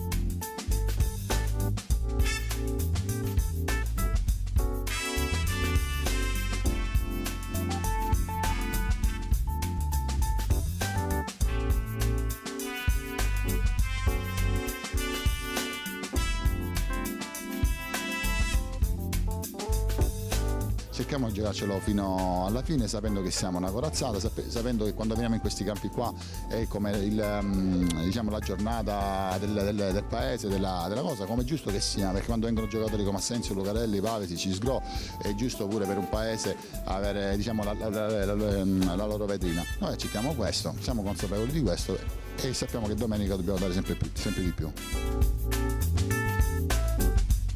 Peccato, evidentemente è stato sbagliato un qualcosa durante l'intervallo, forse anche da parte mia, non lo so, analizzeremo con calma, comunque bisogna analizzare tutto con massima lucidità, non cancella sicuramente tutto quello che abbiamo fatto fino a questo momento, purtroppo il secondo tempo sicuramente non è positivo, abbiamo sbagliato tante cose. Soprattutto ci siamo innervositi, abbiamo perso lucidità, abbiamo fatto degli errori dovuti a eccesso di foga, di poca serenità, poca tranquillità. Il primo tempo abbiamo giocato a calcio sempre muovendo la palla, giocando da squadra, il secondo tempo secondo me no, e probabilmente perché forse abbiamo sentito troppo la partita, il loro pareggio ci ha un po' innervosito. Purtroppo può succedere, bisognava reagire in maniera diversa, bisognava essere più lucidi e non ci siamo riusciti. Abbiamo parlato dell'Igea 1946, del Ragusa Calcio, ma non abbiamo parlato del Città di Siracusa.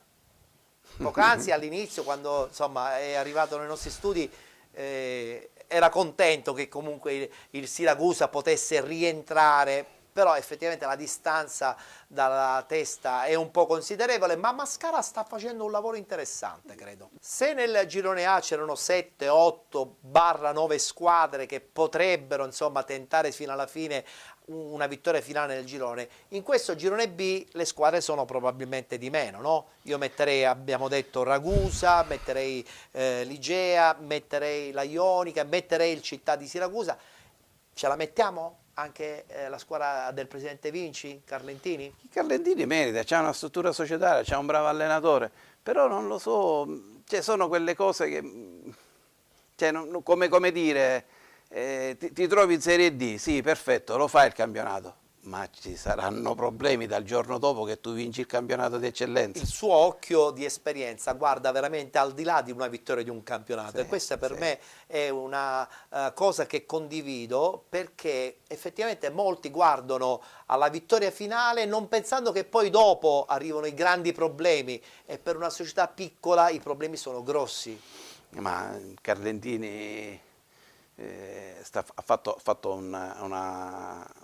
facendo un campionato importante, ha fatto una struttura, ha un gruppo di giocatori importanti, sta facendo benissimo, ha vinto qualche partita con scontri diretti e dirà la sua durante il campionato, ma la società non so se è pronta per affrontare un campionato di Serie D. Che diventa fondamentale dal punto di vista non tanto tecnico, ma dal punto di vista organizzativo. Ma logistico, economico, ci sono tante faccende, poi io non vado a guardare nelle tasche dei presidenti, me ne guarderei bene. Stiamo guardando... dico, ma i Carlentini già hanno hanno uno stadio che è un po' piccolino, il campo in terra battuta, queste problematiche, poi magari vincono il campionato e devono giocare a Lentini. A Lentini non sono ben visti perché per una questione di territorio, loro sono di Carlentini e non sono di Lentini. E allora dico, meglio fare un campionato d'eccellenza con tanto entusiasmo, si divertono, fanno bene, poi che vincono, che pazienza, vincono e saranno poi problemi dei presidenti. Assolutamente. E se per caso il Città di Taormina, per esempio, si ritrova in una situazione positiva e tenta il salto in Serie D, forse Città di Taormina è un po' più preparato. Certo, Città di Taormina, a parte che è più preparato, c'ha uno stadio che comunque potrebbe ospitare delle partite di Serie D. E poi ultimamente ha preso anche dei giocatori importanti, per cui diciamo se la giocherà fino all'ultimo. Beh, Lorè viene da un'esperienza importante del Città di Messina, quindi quell'esperienza può servire anche per il Città di Taormina. Ma no? Sicuramente, ma è la mentalità che ha portato. Lui ha portato una mentalità dove ha detto no, dobbiamo vincere per andare qui, non ci riuscirà quest'anno ma ci riuscirà il prossimo anno. Ha buttato le basi e quindi ha programmato rispetto a tanti altri che invece non programmano. Guardiamocele gli highlights, la vittoria della Città di Taormina 3-2 in casa della Cicatena.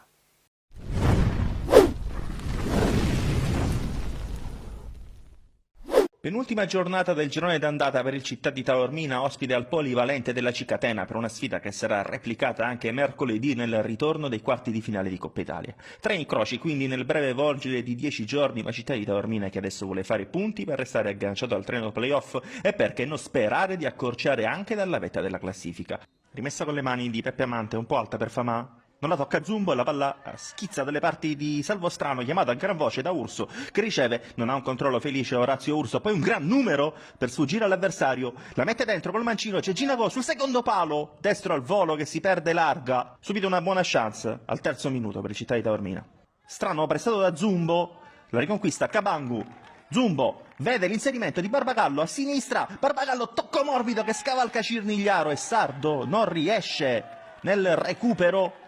In extremis, a Cicatena in vantaggio al minuto numero 26. Calcio d'angolo per la Città di Taormina, il secondo di questa prima parte di gara. Urso la tocca verso Salvostrano che la mette sul secondo palo. C'è Amante che fa 1-1 al 30° è durato appena 4 minuti il vantaggio della Cicatena. Sebisardo non ha un controllo felice, attenzione, la Cicatena prova a volare in campo aperto con Cabangu che punta, Marco Trovato, Cabangu è velocissimo, Cirnigliaro smanaccia una grande uscita di Umberto Cirnigliaro, ancora Cabangu, prova il destro al giro che si perde alto, esulta, come se avesse fatto un gol Umberto Cirnigliaro che inchioda l'1-1 al termine del primo tempo. La mette dentro Cabangu, palla alta, grande chance non sfruttata dalla Cicatena, lotta Charlie Famà. Poi Ginago, Angelo Strano, il tocco su Famà che vede l'inserimento di Urso, la piazza di testa! Caruso fa un miracolo e tiene il punteggio inchiodato sull'1-1. Secondo corner consecutivo per Città di Taormina, va Urso, la spizza Strano sul primo palo e Amante sbuca e segna ancora Peppe Amante. La doppietta del difensore 2002 del Città di Taormina, il terzo gol del suo campionato e al quinto del secondo tempo il Città di Taormina è in vantaggio. Urso, la mette dentro, Biondo, Cabangu salva sulla linea, poi Biondo, il palleggio, il destro al volo e Caruso, gran colpo di Reni, palla in calcio d'angolo, Città di Taormina che attacca e va alla ricerca del tris. Angelo Strano, Famà, la fa filtrare di testa verso Biondo che si inserisce, Biondo con l'esterno, Caruso lo aspetta lì e blocca, il rilancio di Marco Trovato. Non ci arriva Famà, ci arriva invece Pantano, lo scambio con Biondo, Pantano, il sinistro, 3-1, fuori gioco, è tutto fermo, annullato il gol di Daniele Pantano.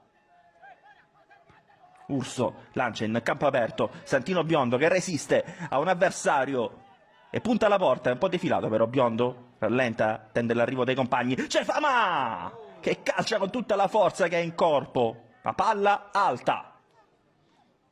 Calcio d'angolo di Zumbo sul secondo palo, c'è Lucangeli di testa, palla si perde sul fondo, tocco verso Biondo che rilancia col sinistro, c'è Anthony Genovese che è velocissimo, sfida, sempre vivo, lo salta, Genovese in aria, Genovese con l'interno del destro, fa 3-1, sono bastati appena 10 minuti ad Anthony Genovese per firmare il suo primo gol con la maglia del Città di Taormina, partita in cassaforte al minuto numero 81. Trovato, libera l'aria, la metà campo, Zumbo qui non ha un facile controllo, attenzione, Alessio Emanuele si inserisce con grande intelligenza, Alessio Emanuele il tocco dentro, Genovese solo contro Caruso, sbaglia Genovese, Caruso salva col piede.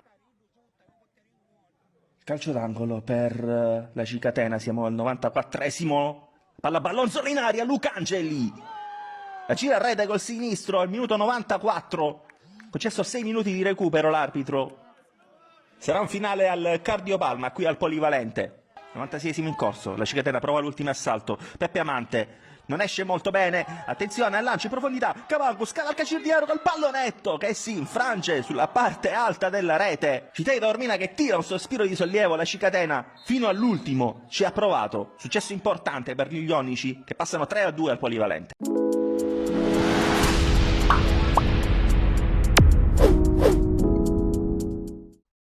E così abbiamo concluso anche il quadro del girone B del campionato di eccellenza ed arriva puntuale il punto di Giampaolo Montineri.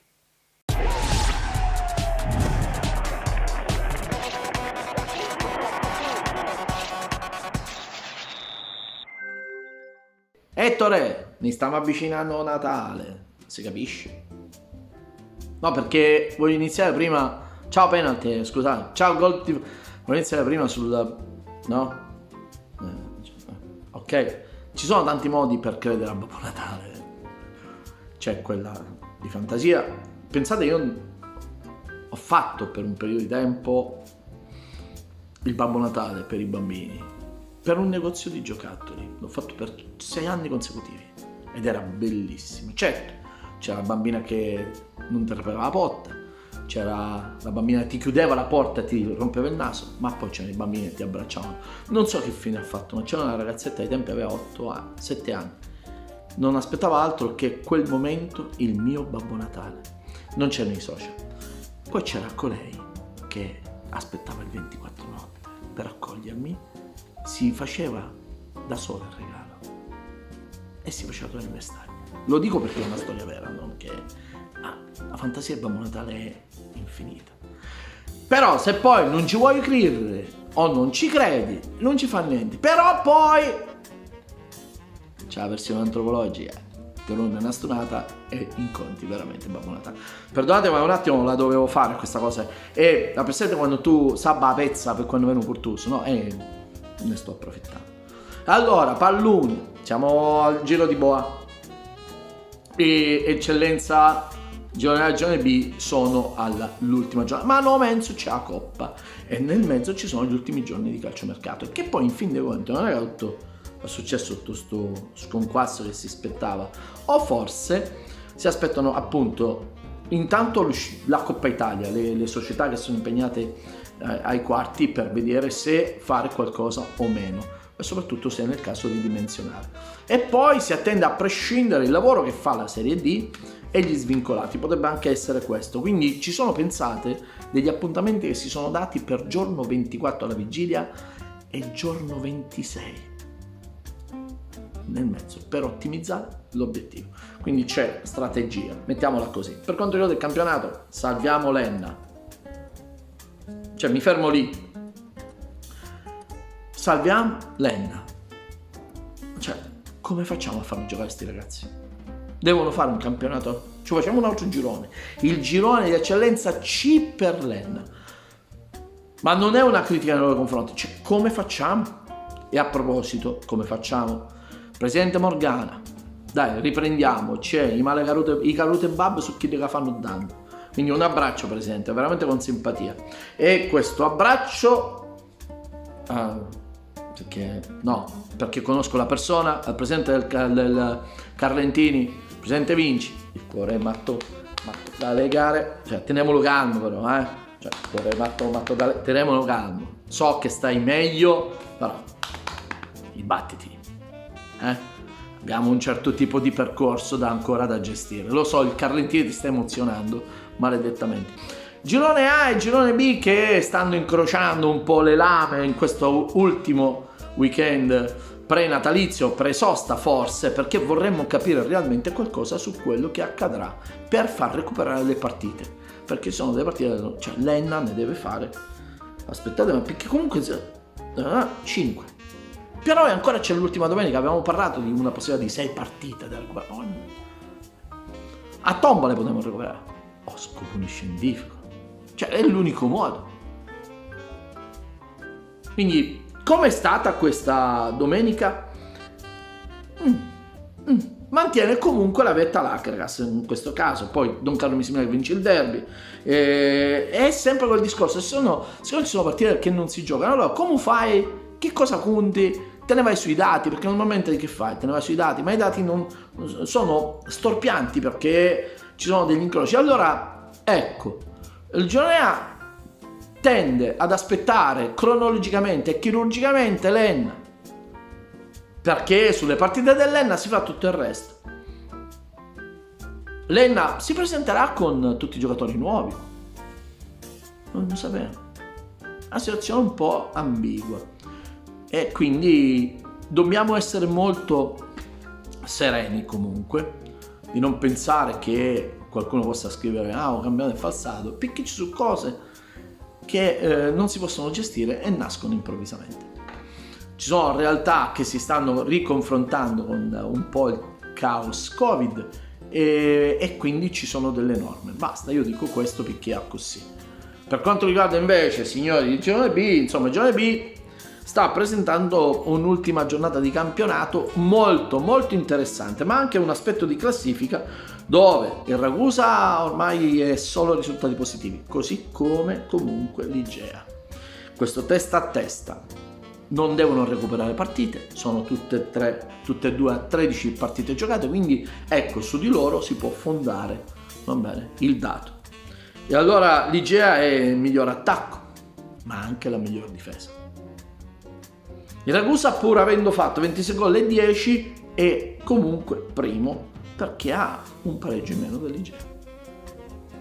Ecco questo punticino di differenza.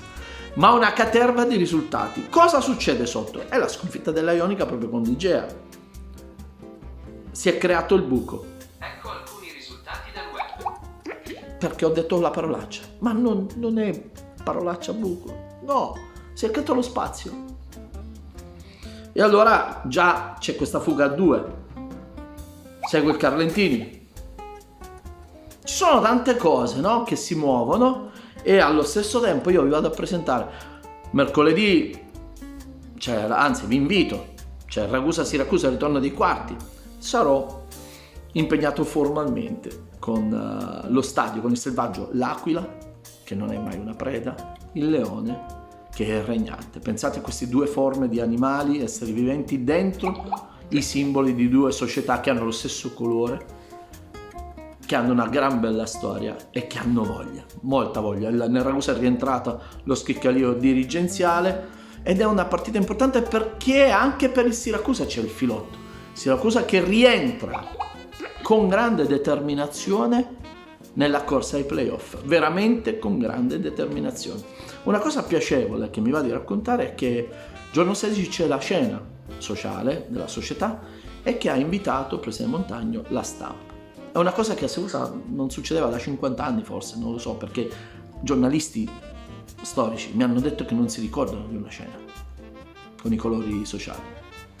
Io ho raccontato e ho detto, caspita, io ho partecipato a quelle del Calcio Catania. Cioè, per dirvi come la simpatia e l'empatia sta facendo un risultato di non poco conto nel città di Siracusa. Adesso c'è il rapporto anche con la scalata, con i risultati, qualche operazione di mercato interessante, però la simpatia, il gadget, fai un mini abbonamento, ti diamo la maglia. Prima la maglia era inarrivabile, anche se la ordinavi non si sapeva quando arrivava. Ecco cosa abbiamo bisogno di questo calcio, la simpatia. E mercoledì io credo che in questo contesto è la partita giusta, che poi possa essere sportellata, grande agonismo, spettacolo.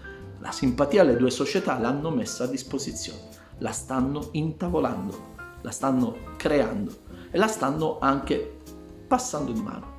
Quindi a chi vuole vivere con simpatia la loro storia, Ragusa e città di Siracusa.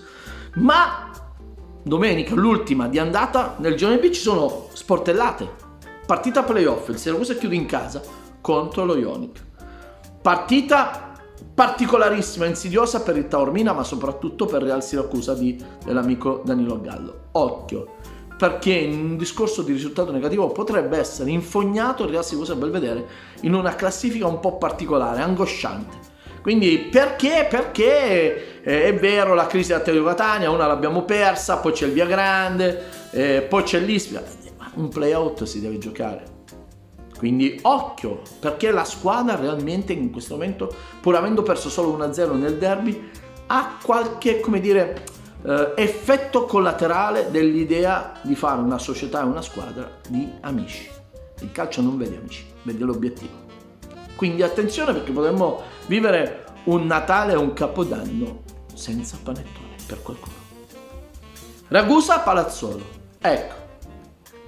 Palazzolo in grande crescita, è quella che ha richiamato l'attenzione mediatica. Il gruppo di Peppe Matarazzo hanno battuto la Leonzio, che devo dire la verità, secondo me dovrà fare qualcosa in più oppure gestire il campionato, ma attenzione alle dichiarazioni durante la settimana, sono fuorvianti. Quindi Palazzolo è la squadra più difficile che possa incontrare Ragusa domenica, perché è la squadra libera da condizionamenti e soprattutto c'è l'attenzione del patron Graziano Cutrufo, che è sornione, è molto contento di questo progetto. La gestione familiare, diciamo noi, è un progetto di un'età media di 25 anni, tutti ragazzi. Ci sarà il colpo durante la settimana, anzi ve lo dico, l'uscita di Ferla da Don Carlo Misimmeri, giocatore esterno che ha vinto il campionato della San Cataldese, arriverà al Palazzolo. È una bomba Monti, sapete, per non dimenticare, no? Testa coda, sì, no, altro scontro al vertice, Igea Carlentini. Beh, questa è una partita secondo me da panettone, non perché, no, proprio perché le società stanno bene e sono serene, che conta molto nel calcio, molto. Quindi Leonzia ci catena, sfida molto delicata, molto. Qui chi salta, scusate la faccia, il gesto, però dovrà poi affogare in un Babbo Natale liquido. Va bene?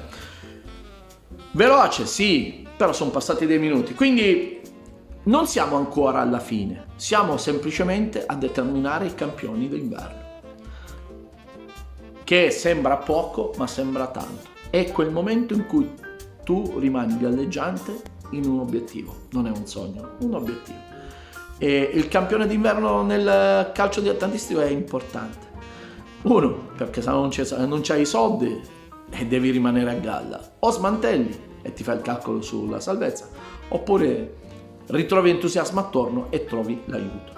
Il campione d'inverno in eccellenza è importante perché già ti sei fatto il calcolo del calendario di ritorno e sai quali sono gli scontri diretti, perché se sei primo comunque gli altri dovranno inseguire, gli altri non possono sbagliare, tu qualche momento di defiance lo potresti anche gestire e avere. E allora un saluto dal Monti, o così o realmente la fantasia non la fermi.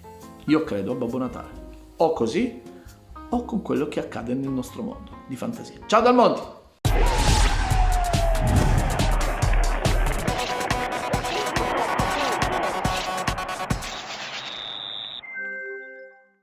Grazie Giampaolo, sempre ficcante, no? C'è uno che non le manda a dire, le dice con la sua ironia che serve per il calcio dilettantistico, no? Come no? Non so se è d'accordo. Ma assolutamente, è un grande, Giampaolo è un grande. Giampaolo è un grande. Allora, passiamo ai saluti, direttore. Io chiedo a questo punto sempre ai miei ospiti quali sono i progetti calcistici e i suoi quali sono, perché attualmente è fermo ai box, come si suol dire, no? C'era stata la possibilità di Trapani all'inizio, ne parlavamo con Castorina, evidentemente non c'erano i presupposti, lei fa bene a fermarsi in tempo. No, diciamo che lì non si è capito bene come è andata la faccenda, io l'ho seguita, addirittura la mia posizione era stata anche ufficializzata come direttore generale. Infatti. E poi non è andata perché, non so, da parte del presidente Mazzara, che era ex Dattilo, ora Trapani, e col presidente Ettore Minore, che era venuto di Roma, ma era siciliano di origini, voleva rilevare questa società, aveva delle cose importanti da fare. C'erano dei progetti ben chiari, perché la piazza giustamente non poteva stare in un ruolo marginale. No, assolutamente, già con il direttore sportivo che io avevo già incaricato e il presidente era già a conoscenza, addirittura stavamo strutturando una società e una squadra di una certa caratura, per lottare nei primi posti con la Mezzia, Gelbison. Questa cosa è saltata? È saltata. Benissimo. Ora io mi sto guardando intorno. Bene. Sto facendo delle valutazioni. Vedo poche, oggi per esempio non ho visto nessuna partita. E invece sto incontrando tante persone, imprenditori, sto incontrando persone che vogliono magari investire nel mondo del calcio. E lei già è fortunata ad incontrare persone che vogliono investire nel calcio, perché sono poche le persone che investono sul calcio. Poi soprattutto nel settore dilettantistico, dove c'è un dispendio di energia economica considerevole e non sempre il risultato poi è utile a chi ha investito. Ma se le cose vanno programmate, gli investitori uno li trova. Io non ho bisogno del messia che viene o del col cammello il cinese di turno o qualcuno Sì. che viene. Noi abbiamo bisogno di persone, piccoli imprenditori, che vogliono investire nel modo giusto. E allora questo poi diventa un altro discorso, c'è tutta una programmazione, c'è tutta una storia, il marketing, il merchandising, c'è tutto, anche nel settore dilettanti, che si può creare. E allora se qualcuno ci crede, devo dire la verità, che sto riscontrando da parte di amici, E questa anche è una cosa non amici. positiva. Sì, sì, sì, sì. Tra l'altro lei ha avuto esperienza anche nel calcio dilettantistico laziale, dove lì c'è la cultura della sponsorizzazione, dove c'è la cultura del presidente col portafoglio. Certo. Cosa che un po' sta tramontando anche Sì. qui invece in Sicilia, o sbaglio? No, qui in Sicilia si va alla ricerca della persona che deve solo investire, ma quanto tempo può investire questa persona? A tutto c'è un limite. Io quando qualcuno mi chiede, ma qual è la programma, cosa vorresti fare tu di una società, al presidente cosa vorresti dire? Intanto che deve venire allo stadio e divertirsi. E questa è sicuramente una bella Se non cosa. si diverte è difficile che poi esce fuori, I soldi. mette le mani in tasca. È vero, è vero. Allora quindi si sta guardando in giro più su un progetto di Serie D oppure più su un progetto di eccellenza? Poc'anzi mi accennava che l'eccellenza la stuzzica però. Allora, l'eccellenza fatta in una piazza importante stuzzica tanto, perché ti dà quella motivazione di fare bene subito e portarti avanti. Sì. La Serie D è la Serie D. È più visibile. C'è più visibilità, però ci sono delle piazze dove poi soffri. E meglio fare l'eccellenza, Condivido, direttore. magari possiamo a vincere. Bene, allora io le auguro un 2022 ricco di soddisfazioni, con progetti che la possono coinvolgere in maniera positiva e soprattutto buone feste di Natale. Grazie, ricambio a lei. E appena avrò delle novità sarei il primo a essere informato. Benissimo, magari ce le viene a raccontare qui. Come no, con piacere, con piacere. Grazie dunque al direttore Antonino Monterosso. Ci fermiamo, c'è la pubblicità e ritorneremo tra poco per parlare del campionato di promozione.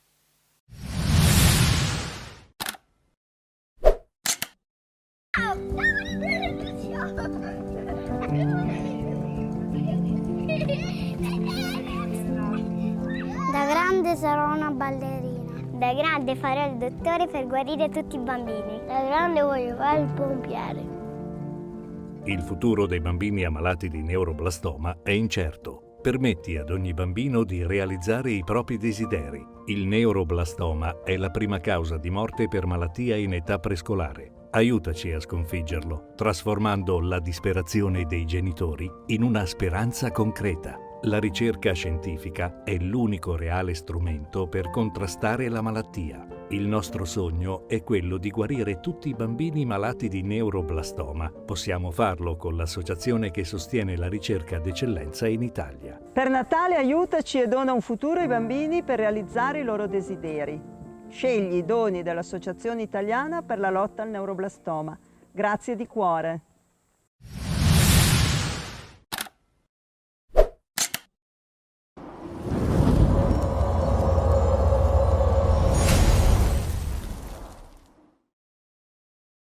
Eccoci rientrati dopo lo spazio pubblicitario, siete sempre con Penalty, tutto il calcio di cui il calcio vero non parla mai. Il consueto appuntamento con il calcio dilettantistico dalla Serie D sino al campionato di prima categoria, in onda su Gold 78 HD, canale 78 del digitale terrestre, ogni martedì sera a partire dalle ore 21. Ricordo ancora una volta la replica anche il mercoledì dopo la mezzanotte. Voglio anche ricordare che se volete rivedere questa puntata basta andare sulla pagina Facebook Penalty oppure eventualmente sul canale YouTube Penalty Programma Sportivo. Parliamo del campionato di promozione e lo facciamo con il nostro secondo ospite, ovvero mister Marcello Manca, allenatore del Real Aci. Ciao mister, ben trovato. Buonasera, grazie. Sei contento? Un'altra ennesima vittoria domenica, pertanto a questo punto non vi potete più nascondere. Non lo so se ci dobbiamo nascondere o no, noi per adesso stiamo facendo bene, le cose girano in un certo modo, stanno girando bene, speriamo di poter continuare in questo modo. Anche il Presidente un paio di settimane fa è venuto a trovarci, c'era dell'ottimismo all'interno della squadra e questo sicuramente è una cosa buona per lavorare, no? Certo, sì, sicuramente, questo entusiasmo porta a lavorare bene, a stare bene, a preparare le partite in un certo modo e come ti dicevo speriamo di continuare in questa moto, poi vediamo a fine anno dove siamo. La battaglia sarà lunga perché c'è soprattutto la Leonfortese che sta di nuovo ritornando a fare punti, c'è sempre l'FC Motta, l'Atletico 1994, c'è il Belpasso, è un girone effettivamente abbastanza impegnativo il vostro. Sicuramente la compagnia è buona, ci sono delle squadre secondo me attrezzate, buone come hai detto poco fa tu, queste squadre che sicuramente saranno delle squadre che si giocheranno il campionato fino alla fine assieme a noi, assieme a queste 4-5 squadre diciamo. Questo verdetto lo potremo scoprire probabilmente dopo marzo, non so se sei d'accordo. Dopo marzo si potrà incominciare a capire ancora di più se sono 2, se sono 3 le squadre che possono ambire alla vittoria finale. Sicuramente, dopo marzo si saprà se c'è, diciamo, quali possono essere le squadre che possono ambire a questo titolo finale. Diciamo. Anche se c'è sempre il discorso dei playoff, no? Cioè se uno non vince il campionato c'è sempre la bella chance dei playoff, sì, che però sono sempre un terno all'otto. Sicuramente, no? Sicuramente, c'è anche la Coppa Italia perché noi adesso siamo già ai 16esimi. E quindi anche su quello potete tentare. Si può puntare anche su quello, certo. Benissimo, allora a questo punto partiamo subito con i risultati e lo facciamo con il girone A.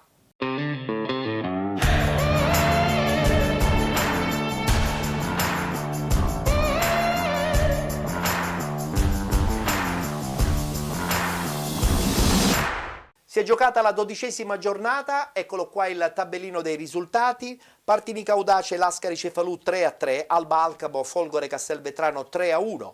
Fulgatore batte Città di Carini 1-0, Gangi batte Città di San Vito Lo Capo 3-0, Resultana San Lorenzo batte Camarat 3-1, Casteldaccia batte Super Giovane Castelbuono 1-0, Villabate Raffadali 2018 1-0. Abbiamo una conferma per la Resultana San Lorenzo, ancora leader di questo girone A del campionato di promozione. In classifica in testa con 28 punti la squadra palermitana, a seguire con 24 il Gangi, con 23 Fulgatore Lascari Cefalù, 21 per il Casteldaccia, 18 punti per l'Alba Alcamo, 17 punti Folgore Castelvetrano insieme al Raffadali 2018, 16 punti Città di San Vito Lo Capo, 14 Città di Carini, 10 punti Partinica Audace, 9 punti il Camarat, 8 il Villabate, 6 punti per la Super Giovane Castelbuono. Beh Marcello, guardando questa classifica e soprattutto questo girone ci rendiamo conto anche del blasone che c'è in questo campionato ed in modo particolare su questo girone A, dove attualmente abbiamo in testa la Resultana San Lorenzo, però è anche vero che c'è l'Alba Alcamo che non molla, l'Ascari Cefalù, insomma chi più ne ha più ne metta. Quanto può incidere il blasone con queste squadre per una vittoria finale? Ma sicuramente ci sono delle squadre che hanno militato in Serie D come la Folgore, come il Partinico, come l'Alcamo che ha fatto anche la Serie C. Poi io sono ex calciatore sia del Folgore che del Partinico, con l'allenatore del Neri, perciò immagina quanti anni sono passati. E penso che sono delle squadre che sicuramente possono dire la loro, anche se, come hai detto tu, c'è Resultano che sta facendo abbastanza bene. È una Resultana sicuramente molto interessante perché da più parti il presidente afferma che vuole essere la seconda realtà di Palermo, anche perché il CUS Palermo sta andando anche un po' male, quindi potrebbe essere la prossima stagione protagonista nel campionato di eccellenza, e per un quartiere di Palermo è già un grande successo, no? Sì, sicuramente, perché Palermo è una grande città e penso che possa avere un'altra squadra che possa fare questi campionati importanti, diciamo. E poi c'è questo Gangi che con 24 punti attualmente è al secondo posto. Anche il Gangi non scherza per tradizione e anche determinazione. Recuperare questi punti alla Resultana sulla carta potrebbe essere facile, però poi alla fine 4 punti potrebbero diventare pesanti con il proseguo del campionato. Sì, anche il Gangi, che ho dimenticato, è una squadra che ha avuto un passato importante, ha fatto la Serie D, ma sicuramente, come dici tu, questi 4 punti non sono né tanti né pochi, però bisogna sapere anche amministrarsi e vedere un attimino come si mettono le cose. Tra l'altro nel Resultana ci sono i fratelli Clemente che sono immortali e che stanno trascinando anche questo gruppo di giovani. L'esperienza è fondamentale, tu me lo insegni allenando in promozione all'interno di un gruppo, quando hai quei 2-3 elementi che hanno già fatto categorie superiori e che soprattutto sono dei trascinatori, dei leader, probabilmente c'è qualche chance in più? Ma sicuramente, sono giocatori che hanno fatto questi campionati, che li hanno vinti, dunque in certi campi già sanno come ambientarsi, come mettersi in campo, come cercare di gestire la situazione, dunque sono ragazzi che secondo me sono fondamentali per una squadra che vuole vincere. vincere. Nella tua squadra hai qualche, tra virgolette, senatore che serve anche un pochettino per portare un po' più di esperienza all'interno del gruppo? Sì, noi abbiamo qualche ragazzo che già questi campionati li ha vinti, li ha fatti, è stato sempre protagonista come Campanella, che è il nostro capitano, certo. Lele Garozzo, Moncelli, Pennisi, Zagami, Bonzanca, ragazzi che bene o male già conoscono l'ambiente e conoscono un pochettino tutti i campi. È anche vero che comunque a te piace lavorare anche con i giovani. Sì. Le esperienze anche nei settori giovanili ti hanno aiutato tantissimo. Sicuramente. Noi in squadra abbiamo qualcosa come 13 giovani, perciò la Rosea è formata da Riesci a farli girare tutti? Sì, bene o male riusciamo perché io minimo sempre 3 sono in campo, poi riesci sempre a farli giocare, cose, perciò riusciamo sempre a farli girare. Ci piace quando c'è un allenatore che vuole far valorizzare anche il settore giovanile, perché diciamolo pure, Marcello, parte tutto da là. È importante, parte tutto da là. Bene, voltiamo pagina, adesso parliamo subito del girone B.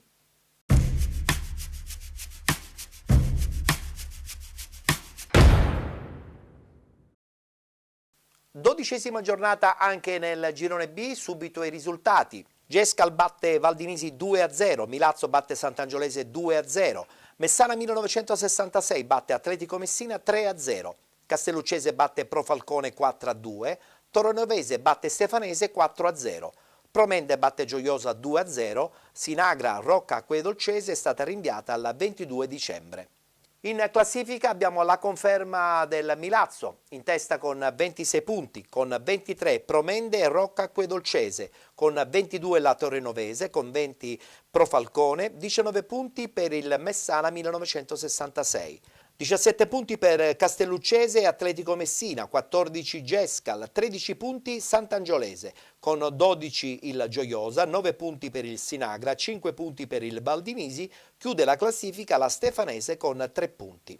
Ritorniamo a parlare di blasone, il Milazzo è inutile dire che attualmente è leader di questo girone B e forse finalmente riuscirà a passare in eccellenza. Sicuramente il Milazzo è una società che ha fatto categorie importanti come la Serie C e dunque è una squadra che sicuramente merita altri palcoscenici. Tra l'altro c'hanno pubblico, c'hanno sponsor e c'hanno un seguito anche considerevole in tutta la provincia messinese.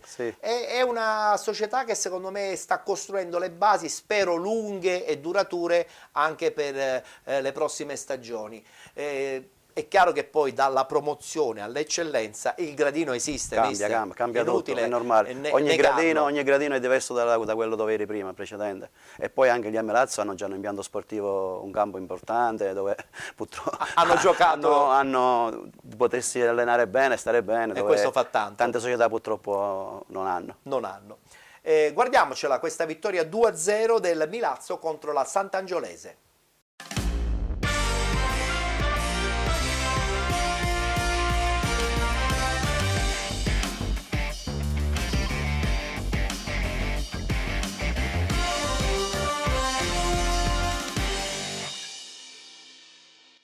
Non si ferma la corsa della capolista Milazzo che passa anche al comunale di Brolo battendo con un gol per tempo la Sant'Angiolese. Successo pesantissimo dei rossoblù che in virtù anche dello stop forzato causa maltempo del Rocca Acquedolcese si portano solitari in testa alla classifica del girone B di promozione. In un primo tempo che non ha regalato particolari emozioni e comunque la Sant'Angiolese a provarci dopo 9 minuti con il destro di Parafioriti che non crea problemi a Oxai. Insiste la squadra di Oppolo che in altre 2 occasioni si rende minacciosa, prima con la punizione di Mastriani che deviata da Cardia si perde a fil di palo e poi dal corner successivo la difesa mamertina riesce a salvarsi in angolo, ma al primo vero tentativo del match è il Milazzo a passare quando al minuto 41 Parisi raccoglie la respinta di Giaimo e da pochi passi mette dentro il vantaggio per i suoi. Un gol frutto anche di un cambio tattico di mister Nastasi che qualche minuto prima aveva invertito di fascia proprio Parisi con Arena. Per il classe 2002 la seconda rete stagionale, la prima in campionato. Nella ripresa il Milazzo tenta subito di chiudere i conti, ma prima Cardia di testa manda di poco alto la punizione di Laquidara e poi al minuto 68 il signor La Paglia di Enna concede prima un calcio di rigore rosso-blu per il fallo di mani di Masi e poi su indicazioni del suo secondo assistente Valenti fa ripartire il gioco con un calcio di punizione a favore della Sant'Angiolese per la posizione di offside di Parisi. I padroni di casa non stanno comunque a guardare spingendo alla ricerca del pareggio e un minuto dopo la botta dal limite del neoentrato Todaro trova la sfortunata deviazione del suo compagno di squadra Spinella. I locali tentano la fortuna anche sul calcio piazzato con Mastriani, ma entrambe le conclusioni del 10 Sant'Angiolese non sortiscono l'effetto sperato. Così al minuto 78, proprio nel momento di maggiore pressione della Sant'Angiolese, il Milazzo colpisce con Mandanici che raccoglie l'invenzione di Trovato e al volo col destro batte Jaimo, mandando i titoli di coda sul match. 2-0 per il rossoblu e gioia incontenibile per il bomber mamertino Nino Mandanici. Bravo a firmare così il suo 7° centro in campionato, l'8° stagionale. Prima del triplice fischio, Milazzo che sfiora il tris con il piazzato di Cardia, prontamente respinto da Jaimo. Con questo successo il Milazzo si conferma sul primo gradino del podio a quota 26 punti, mantenendo l'imbattibilità in campionato e la migliore difesa con appena 4 gol subiti.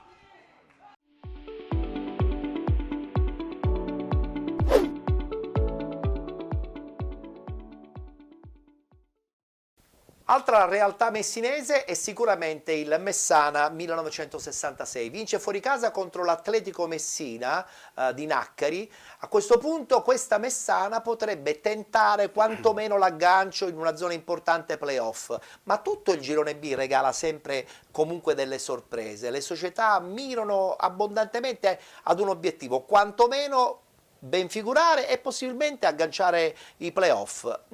Credo che sia forse il girone più interessante del campionato di promozione. Sicuramente, questa Messana è una squadra che ha vinto fuori casa, lì hanno giocato a campo della Despar, là, dove gioca la Gesca se non sbaglio, e hanno fatto un risultato importante, hanno vinto contro la squadra di Naccari e sicuramente con questa vittoria avranno entusiasmo per poter fare sempre meglio. Anche se in questo girone c'è anche la Promende che quest'anno credo che possa dire la sua per la vittoria finale. Insomma, è veramente un terrelotto e credo che anche in questo girone bisogna aspettare fine febbraio, primi di marzo, per capire poi quale potrebbe essere la graduatoria finale. Sicuramente sarà così. Guardiamocelo a questo punto, questo incontro, il Messana 1966 che vince 3-0 fuori casa contro l'Atletico Messina.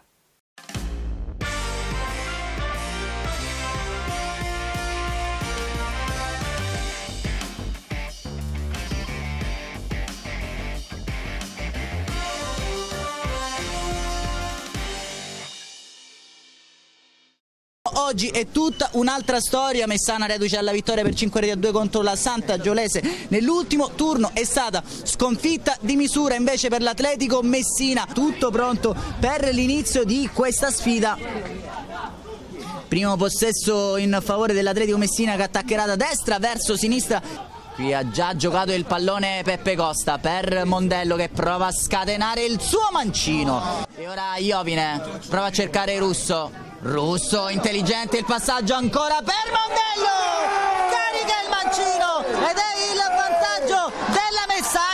Che palla di Russo, Mondello stoppa, mette nel mirino, carica il sinistro, forse anche deviato, la Fauci non ci arriva. Messana in vantaggio all'11°, meritatamente soprattutto per quanto prodotto sin qui in campo. La firma è sempre la stessa, è quella di Alberto Mondello, del suo sapiente mancino che permette ai uomini di mister Michele Luca di portarsi in vantaggio al Despar Stadium. Lo stesso Ardire ad operare questo cross telecomandato per la testa di Alberto Mondello, 2-0 al Despar Stadium. Splendido il cross dalla sinistra di Ardire, poi da lì tutto solo per Mondello è stato un gioco da ragazzi. Trafigge l'amico ed ex compagno di squadra Nino La Fauci. Mondello al 37°. I calci d'angolo a sinistra sono sempre affidati al destro, a rientrare di Cardia, dal lato opposto invece dal mancino di Alberto Mondello che sin qui decide la sfida con la sua doppietta. Il cross di Cardia nel cuore dell'area di rigore, liberata da Bonanno. Brancati pensa al tiro. Ancora Romeo, ha energia in corpo per attaccare l'area di rigore, il tocco è intelligente per Russo. Il 3-0 della Messana è quello di Mauro Russo, il tocco sotto prelibato sull'assist di Romeo di puntina. Ha servito in profondità il compagno al termine di un'azione avvolgente. Arriva anche la marcatura di Russo e così va ad agganciare in cima alla classifica marcatori della Messana proprio Mondello, a segno con una doppietta quest'oggi. Arriva il triplice fischio, Atletico Messina, Messana è già storia e termina per 3-0 in favore della compagine di Michele Luca, a segno nella prima frazione di gioco con la doppietta di Alberto Mondello, al quale ha seguito poi la marcatura di Mauro Russo nella ripresa. Appuntamento come al solito, alla prossima!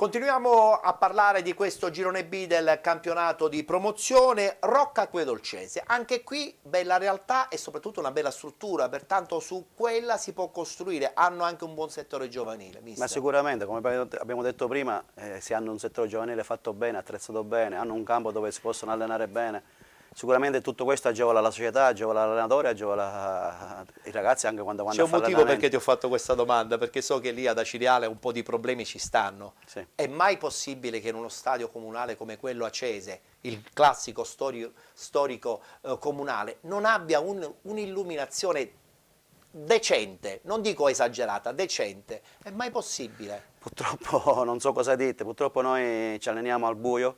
Al buio? Abbiamo soltanto dei fari messi in un lato e non dall'altro lato. Dunque quindi tu praticamente non utilizzi tutto il campo durante gli allenamenti? Ma non si può perché purtroppo non si vede.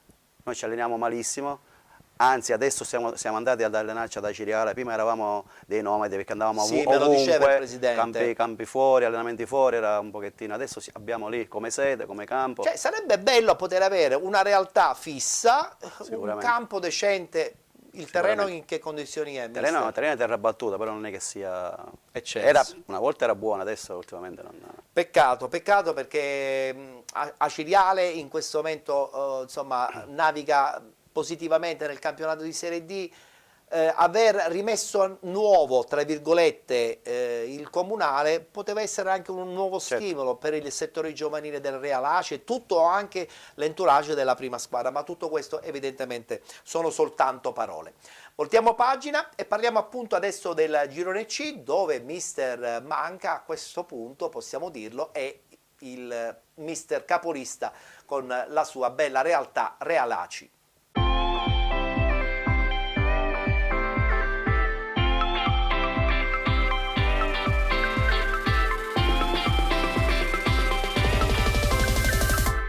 Guardiamo subito i risultati di questa 12ª giornata. Gimnica Scordia batte San Gregorio 3-1, Leonfortese batte Atletico 1994 2-1, Armerina Don Bosco 2000 0-0, Ciclope Bronte batte Lavinaio 1-0, Mister Bianco batte Belpasso 2014 3-1, Atletico Nissa batte FC Motta 1-0, Real Aci batte Città di Calatabbiano 5-2. In classifica conferma dunque per il Real Aci, attualmente in testa con 32 punti, con 28 l'FC Motta, 25 punti per la Leonfortese, 24 Atletico 1994, con 23 punti il Belpasso 2014, 18 per Gimnica Scordia, 17 punti Atletico Nissa, 14 Don Bosco 2000, 12 punti per il Ciclope Bronte, con 11 punti il Mister Bianco, 10 punti il San Gregorio, 8 punti Città di Calatabbiano insieme all'Armerina. Chiude la classifica il Lavinaio con 7 punti.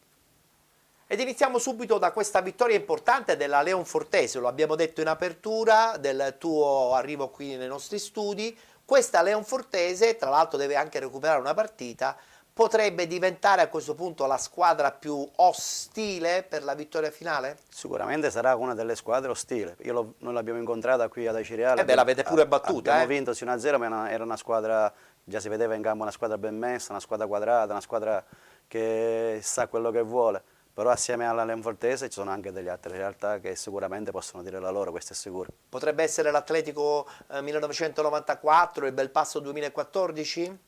Il Motta. Il Motta che attualmente è al secondo posto, sì, effettivamente forse è quello ancora più vicino a voi. Appunto, è la squadra sicuramente quella più attrezzata assieme alla Leonfortese, perché penso che siano partite con ambizioni importanti per poterli vincere il campionato. Voi vi siete aggiunti in corsa oppure poi quando vi siete resi conto che eravate lì avete stretto ancora di più le maglie e avete determinato di più i vostri obiettivi? Ma sicuramente noi, vedendo i risultati, abbiamo visto che ce la potevamo giocare, ci stiamo credendo, ci alleniamo bene, dunque ci crediamo e vediamo fino alla fine dove possiamo arrivare. Come andrà a finire in questo senso? Sicuramente. Che partita è stata domenica contro il Città di Calatabbiano, Marcello? Una partita che era nata buona, diciamo, stavamo vincendo 2-0, poi siamo un po' smarriti, ci siamo fatti recuperare la partita, siamo andati sul 2 pari.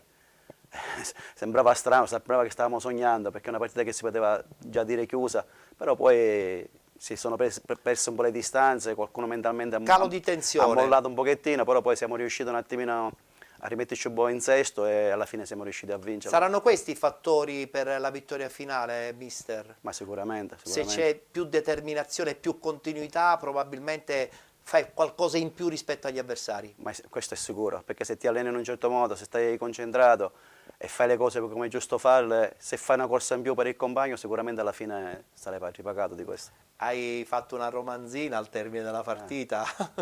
Sicuramente. Hanno capito, anche perché i punti di distacco siamo sempre pochi. Siamo tutti là, perciò siete ancora... tutti là, ogni punto diventa pesante. È importantissimo. È vero, è vero, è vero. Guardiamoci subito gli highlights di questa vittoria, una vittoria fuori casa, quindi fondamentale per il Real Aci, vittoria finale 5-2 contro il Città di Calatabbiano.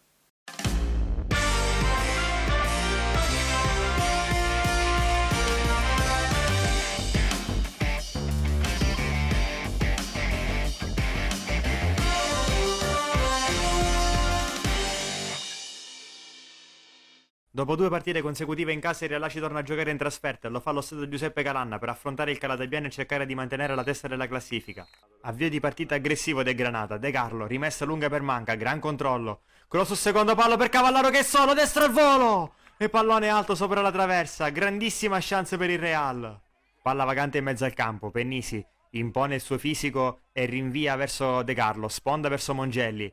Controllo di petto e apre bene sulla destra per Davide Cavallaro, che ha spazio per spingere, può attaccare l'area di rigore Cavallaro, rientra verso il centro, serve all'indietro Bozanga osserva la situazione, lancia sulla sinistra per Mongelli, gran controllo di petto di Mongelli, il sinistro, esterno della rete. Prima sortita offensiva del Calatabbiano, Barresi a sinistra per Bonaventura, punta Romeo, si sposta il pallone sul destro, cerca il tiro, diventa un assist per Tomasello, grande uscita di Vitale, che riesce anche ad evitare calcio d'angolo. 24esimo minuto, Mazzeo si gira e libera, capisce tutto Licata che intercetta il pallone. Licata vede il pertuggio per Daniel Manca, il sinistro di Manca, il Real Aci in vantaggio, Daniel Manca, secondo gol in campionato per il numero 10, una gran botta che ha trafitto il portiere e tutti a festeggiare con Christian Maod in panchina, tutto il gruppo Granata. Zagami, lancio lungo per Daniel Manca, anticipato di testa, arriva ancora Mongelli, tiro da fuori, tocca Manca, arriva De Carlo e in qualche modo Nicolosi si salva. Altra opportunità per raddoppiare per il Granata, ancora con Daniel Manca, va Manca su punizione, deviato dalla barriera, sarà calcio d'angolo. Corner che batterà Enrico De Carlo, la mette in mezzo per Mongelli di testa! Fabio Mongelli, ancora lui, 7° gol in campionato, 12° stagionale, Calatabbiano 0, Real Aci 2. Tomasello non viene attaccato da nessuno, Tomasello in diagonale e il Calatabbiano riapre i conti, è 1-2. Colpito a freddo, il Real cerca subito di ristabilire le distanze, Cavallaro per Manca in profondità per Mongelli, la posizione regolare, Mongelli sull'out di destra, dà uno sguardo al centro, la sterzata sul mancino, la mette all'indietro per Daniel Manca che arriva col piatto sinistro, palla alta sopra la traversa. Tomasello difende palla, spalla alla porta e scarica su Mannino che lancia in profondità verso Mazzeo in aria a contatto con Bozanga, Mazzeo resiste, poi il pallone finisce di sgroga alla piazza ed è 2-2, incredibile, il Calatabbiano in 11 minuti della ripresa ha pareggiato. Prova a capitalizzare il momento il Calatabbiano, Di Bella sulla destra, cerca il lancio, capisce tutto De Carlo che gli ruba palla, De Carlo serve Mongelli all'interno dell'area che controlla male, pallone che però finisce ancora a Mongelli in aria per Zagami di destro, salvo Zagami e 3-2 Real Aci che torna nuovamente in vantaggio. Vitale, rinvio lungo, cerca Mongelli, grande stop col destro di Mongelli che poi allarga su Davide Cavallaro che ha spazio, attacca Cavallarolla a destra, cerca il tiro, respinge male di Benedetto, arriva Manca e 4-2, doppietta per Daniel Manca. Il Real Aci probabilmente chiude i conti. Garozzo cerca nuovamente l'attaccante e poi calcio di rigore, e calcio di rigore, fallo di mano di Mannino. Dal dischetto va Garozzo, parte Garozzo che spiazza il portiere. Il Real Aci cara il pokerissimo. È il quarto gol in campionato per Lele Garozzo, che non segnava dalla sesta giornata. E 5-2 il risultato finale. Una partita che si è complicata nella ripresa, ma che il Real Aci è riuscito comunque a portare a casa. 3 punti preziosissimi per i Granata, perché allungano a +4 sulle inseguitrici, vista la sconfitta del Motte in casa dell'Atletico Nisse e dell'Atletico 94 contro la Leonfortese.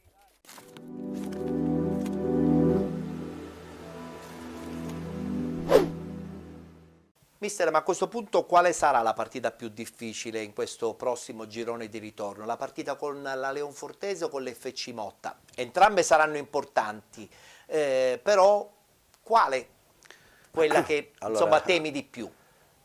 Sono tutte 2 squadre importanti, 2 squadre fortissime, ma le partite importanti sono tutte, già dalla prossima, perciò noi non dobbiamo guardare se giochiamo la prossima con lo Scordia, faccio un esempio, sì, o andiamo a giocare con la Leonfortese. Per noi le partite noi dobbiamo affrontare tutte allo stesso modo, con la determinazione giusta. Se c'è quella c'è già deve essere un così, buon passo avanti. Deve essere così, per forza. Bene, voltiamo pagina, adesso parliamo del girone D.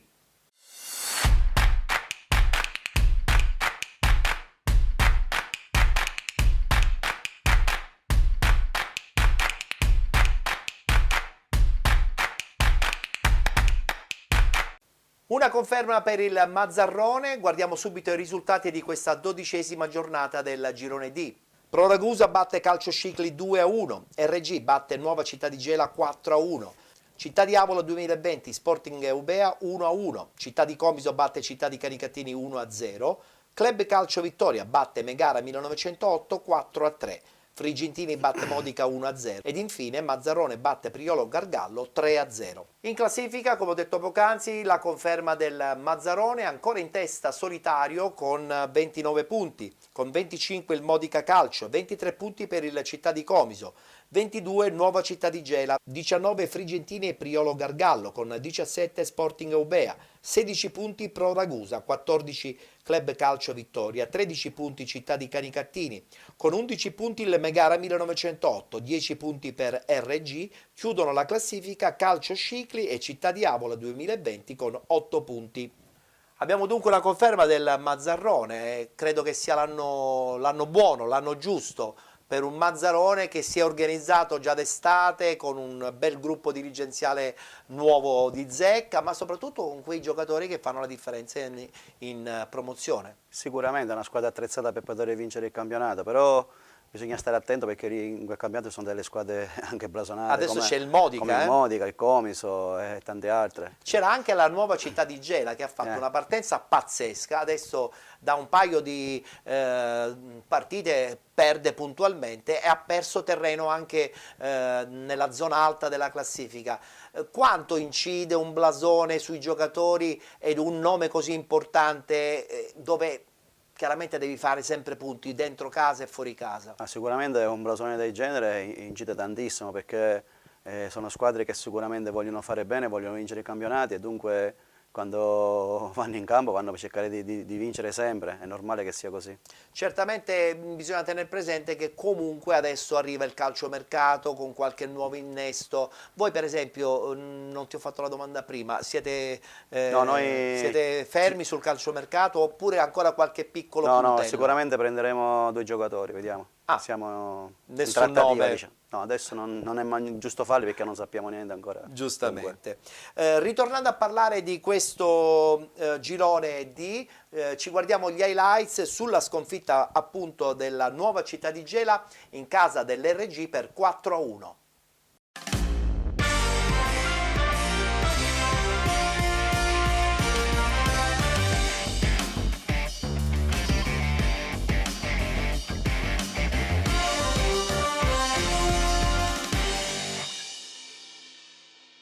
Il GLFC incappa nella 4ª sconfitta consecutiva, perdendo per 4-1 nell'anticipo della 12ª giornata del campionato di promozione in casa dell'RG.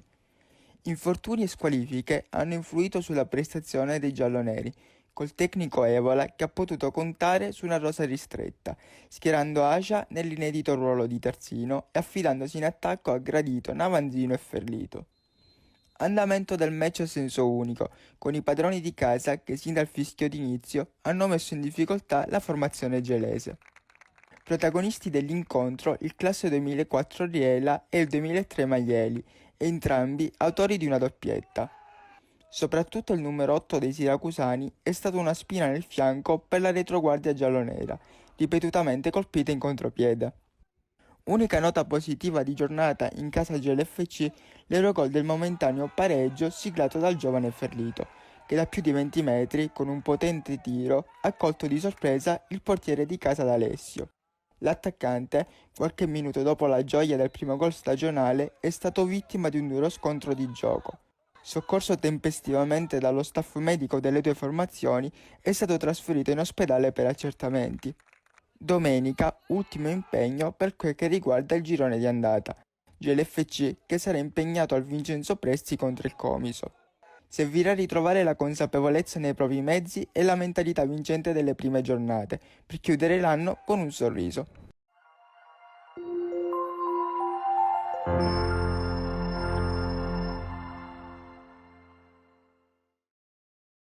Per concludere su questo girone D, mister, parlavi anche del Comiso, che effettivamente anche lui non scherza in blasone e anche continuità di risultati. Appunto, è una squadra che è messa bene, una squadra che sicuramente può lottare anche per vincere il campionato. E poi è una attualmente squadra con 23 punti. Appunto, terza in classifica, terza in classifica, sì, perciò penso che se la possa giocare alla grande assieme al Modica e a Mazzarone. E forse probabilmente il Modica su tutti attualmente sembrerebbe la squadra anche meglio attrezzata.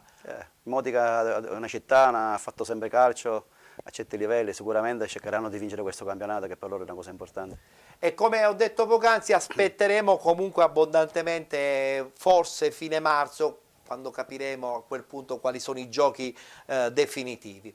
Bene, Marcello, la tua presenza ci piace intanto perché ci hai confermato che da Ciriale c'è un obiettivo, quello di far bene, lo aveva detto anche il Presidente, ma tu lo stai confermando e questa cosa è molto interessante. L'aspirazione di Marcello a questo punto qual è?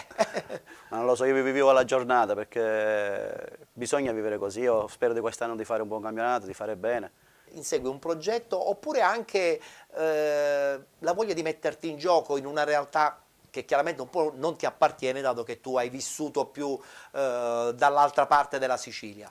No, il progetto è quello di fare bene quest'anno. La cosa principale è questa, poi quello che verrà vediamo. Mi auguro che possano avvenire cose importanti. Ecco, ottimismo. Ottimismo, appunto. Bene, allora io ti auguro un fantastico 2022, spero pieno di successi e con la promessa che eventualmente, anzi sicuramente, ritornerai qui a Penalty a raccontarci l'altra parte della stagione del Real Aci. Ok, sicuramente, io faccio gli auguri di buon Natale a tutti, a tutte le famiglie che vi seguono e speriamo che possa un po' migliorare il tutto e ci vediamo a fine campionato. Prestissimo, grazie a voi. A Marcello Manca. Allora adesso ci fermiamo, c'è la pubblicità, tra poco rientreremo in studio e lanceremo subito il rullo dei risultati e delle classifiche del campionato di prima categoria.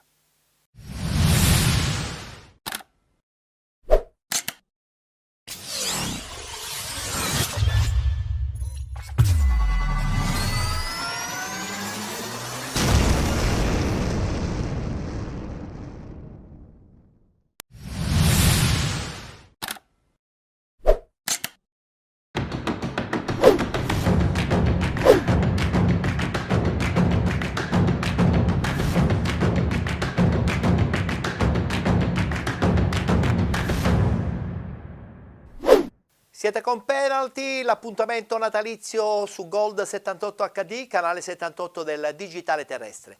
Abbiamo parlato del campionato di Serie D, abbiamo anche parlato del campionato di eccellenza e di promozione e come vi avevo annunciato prima della pubblicità, adesso diamo via al rullo per quanto riguarda i risultati e le classifiche del campionato di prima categoria.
Con il rullo riguardante il campionato di prima categoria abbiamo concluso la puntata odierna della trasmissione Penalty, versione prettamente natalizia come potete ben vedere nella nostra scenografia.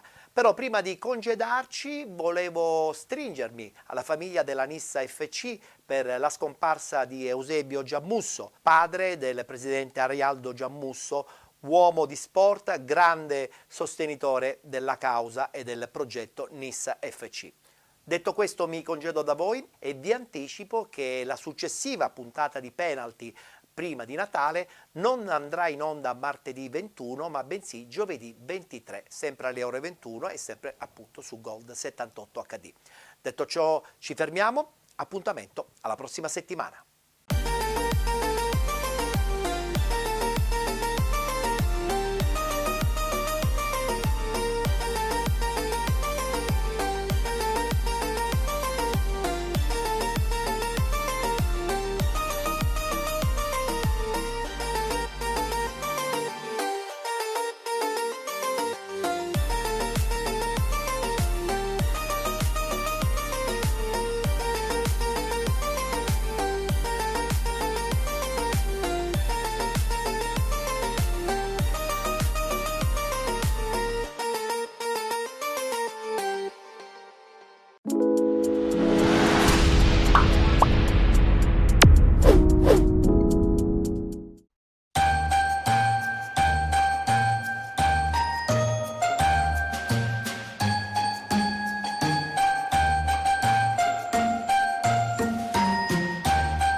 Le idee vengono spesso e volentieri accompagnate da iniziative importanti.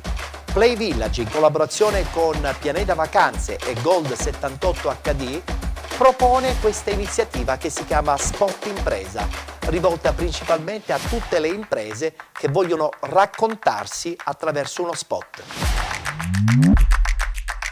Accurate immagini, un testo accattivante, sono queste le prerogative nella realizzazione del vostro spot grazie a Spot Impresa. Siete una piccola azienda? Oppure sei un piccolo imprenditore? Allora Spot Impresa fa il caso tuo. Chiamaci. Spot Impresa è un'idea firmata Play Village, Pianeta Vacanze e Gold 78 HD.